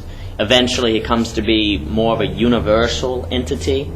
And when we even talk about the cross, there's a way in which we stop in our minds thinking about a thing made of wood that thieves were crucified upon. It becomes more of a story. It's not real wood. Right. It doesn't weigh anything. It's exactly cerebral. Yeah, it becomes more story than real.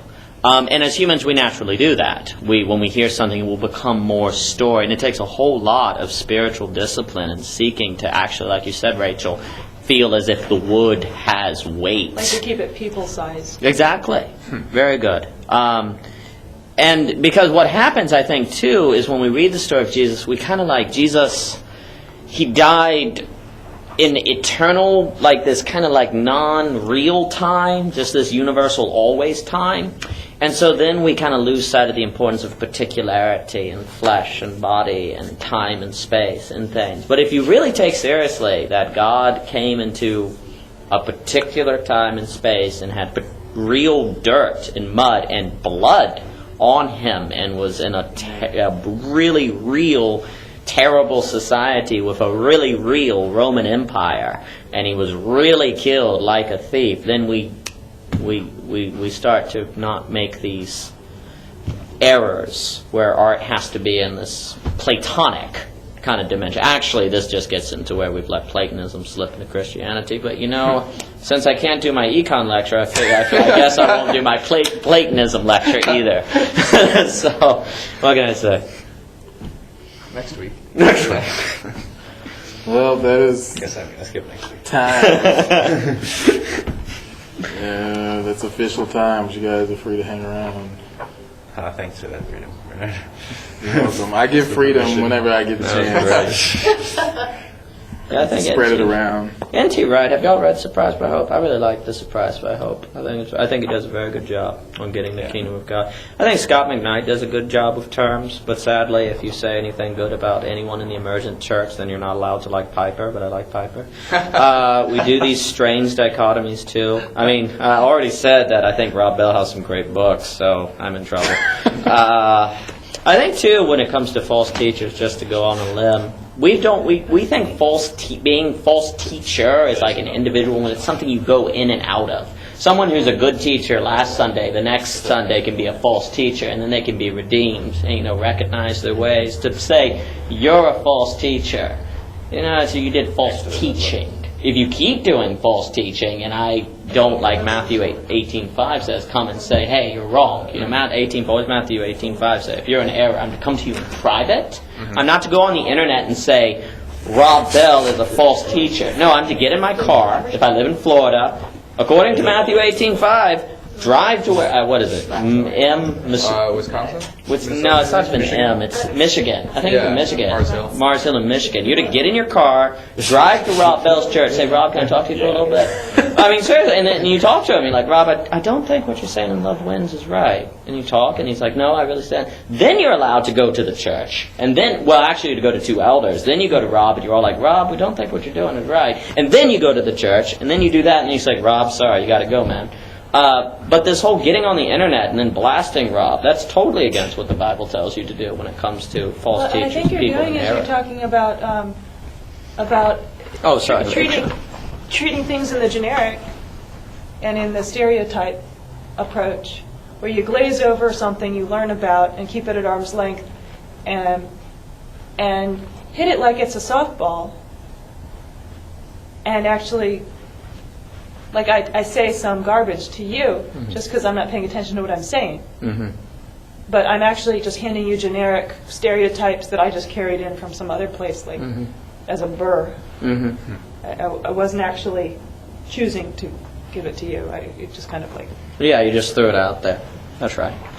Yeah, and if you did that to me, what Matthew 18:15 says is that I'm to then not go to Nick and be like, man, do you see what Rachel did? No, I'm to go to you in private and be like, hey, Rachel, I don't think you were right when you said that. And then you'll probably go, yeah, I'm sorry. I was just throwing out generic things. I'm sorry. And then it's no problem. What I mean, though, is that it's very pervasive, that in the times we are now, people communicate a lot of things, including general... judgments of people. Like, it's very easy to make a snide comment about somebody quick and send it off, and then never think again that you said that. Yeah, exactly. That's true, Rachel. I think also, if your lens of truth is adjusted, it's like you're always saying, if you're seeking Christ, then you will find the Christ in the art. So, like when I read that Rob Bell's book, rather than being like, okay, everybody's saying stuff about this book, let me verify that, what I got out of it was like, oh, he's right. Our whole focus is on hell, wrath. Like that's the message I took away from it. Is like our focus has been on this hell flame, wrathful, fiery God focus. When he's saying, look what Jesus is saying, love. Is hell real? Yes, love. So even if there's some things in it which I didn't agree, like I'm able to glean from it truth because I'm looking for the truth. So I feel like if you have somebody who comes out with something that you disagree with, it's like, well, sure, disagree with those parts, but there's probably some truth in it too. And if you're seeking the truth, if your lens is correct, you will be like, oh, wow, look at how he's framing that. I never saw that. So I think, instead of living in this culture where it's just like, man, yeah, don't read that book. Yeah, he's crazy. You'll just like the critic culture, where the critic tells you not to go see the movie because he didn't like it, rather than searching for your own truth and being like, okay, God, I'm gonna read this. That's the thing I always find out interesting about books. You open it up and you're like, all right, here we go, and then you start getting a few pages like, oh my goodness, he's actually saying some good stuff I never thought of. But until you crack that book and force yourself to read what's in it, you will just live in the realm of, oh, everybody says this book is heretical and crazy. I guess I should never read it because then I'll be a heretic. Yeah, that's another reason. Like people are afraid to read it. It's like, oh, you've got Rob Bell Love Wins on your shelf. Well, that's exactly. Artists though are not asked to expose all of their metadata, like all of the sources that a person chooses to inform themselves with, to enrich their capacity to produce something true. Sometimes if I start talking, I make people confused. But if I sing a song or something, then I'm actually offering them something that's useful directly to them. Right. But they don't necessarily want to know all the other stuff about why I chose that song or why where I learned it or some information or or some other stuff that I didn't tell them about, or all this junk underneath it all. Or they don't actually want to know my personal story. I have a bad habit of like telling all kinds of random junk from my life randomly, and that's not what I want to be producing as art. You know, I'd like to kind of get my head above water from that stuff, and then people don't need to necessarily know who you read to produce your story, to make it, to write your novel. But what they want is something that is a gem that you offer to them that reminds them of something good instantly, or invites them to seek something good. Absolutely. I mean, to that point, Rachel, you know, so like you read Love Wins, you find the parts of truth, you as an artist pull them out and formulate that gem, and then you offer it to someone. But if someone looked at your bookshelf and saw the love, they would be going, they wouldn't get the gem because they would think, oh, you're a heretic. Right. We also have a big problem in our culture where we think you only read the books you agree with, and that if you own a book, you assent to the book. Okay, right. That's a very strange cultural paradigm we have today. Like, I'm not allowed, if I'm a Christian, I can't have, you know, Richard Dawkins' God delusion, because that means I believe in it. We automatically assume that a person owns the books. My brother gave that to me once for Christmas. Oh, did he? That book? I think, you know, the God delusion book is strangely popular. I don't know where I put it. Oh, I think a better case for atheism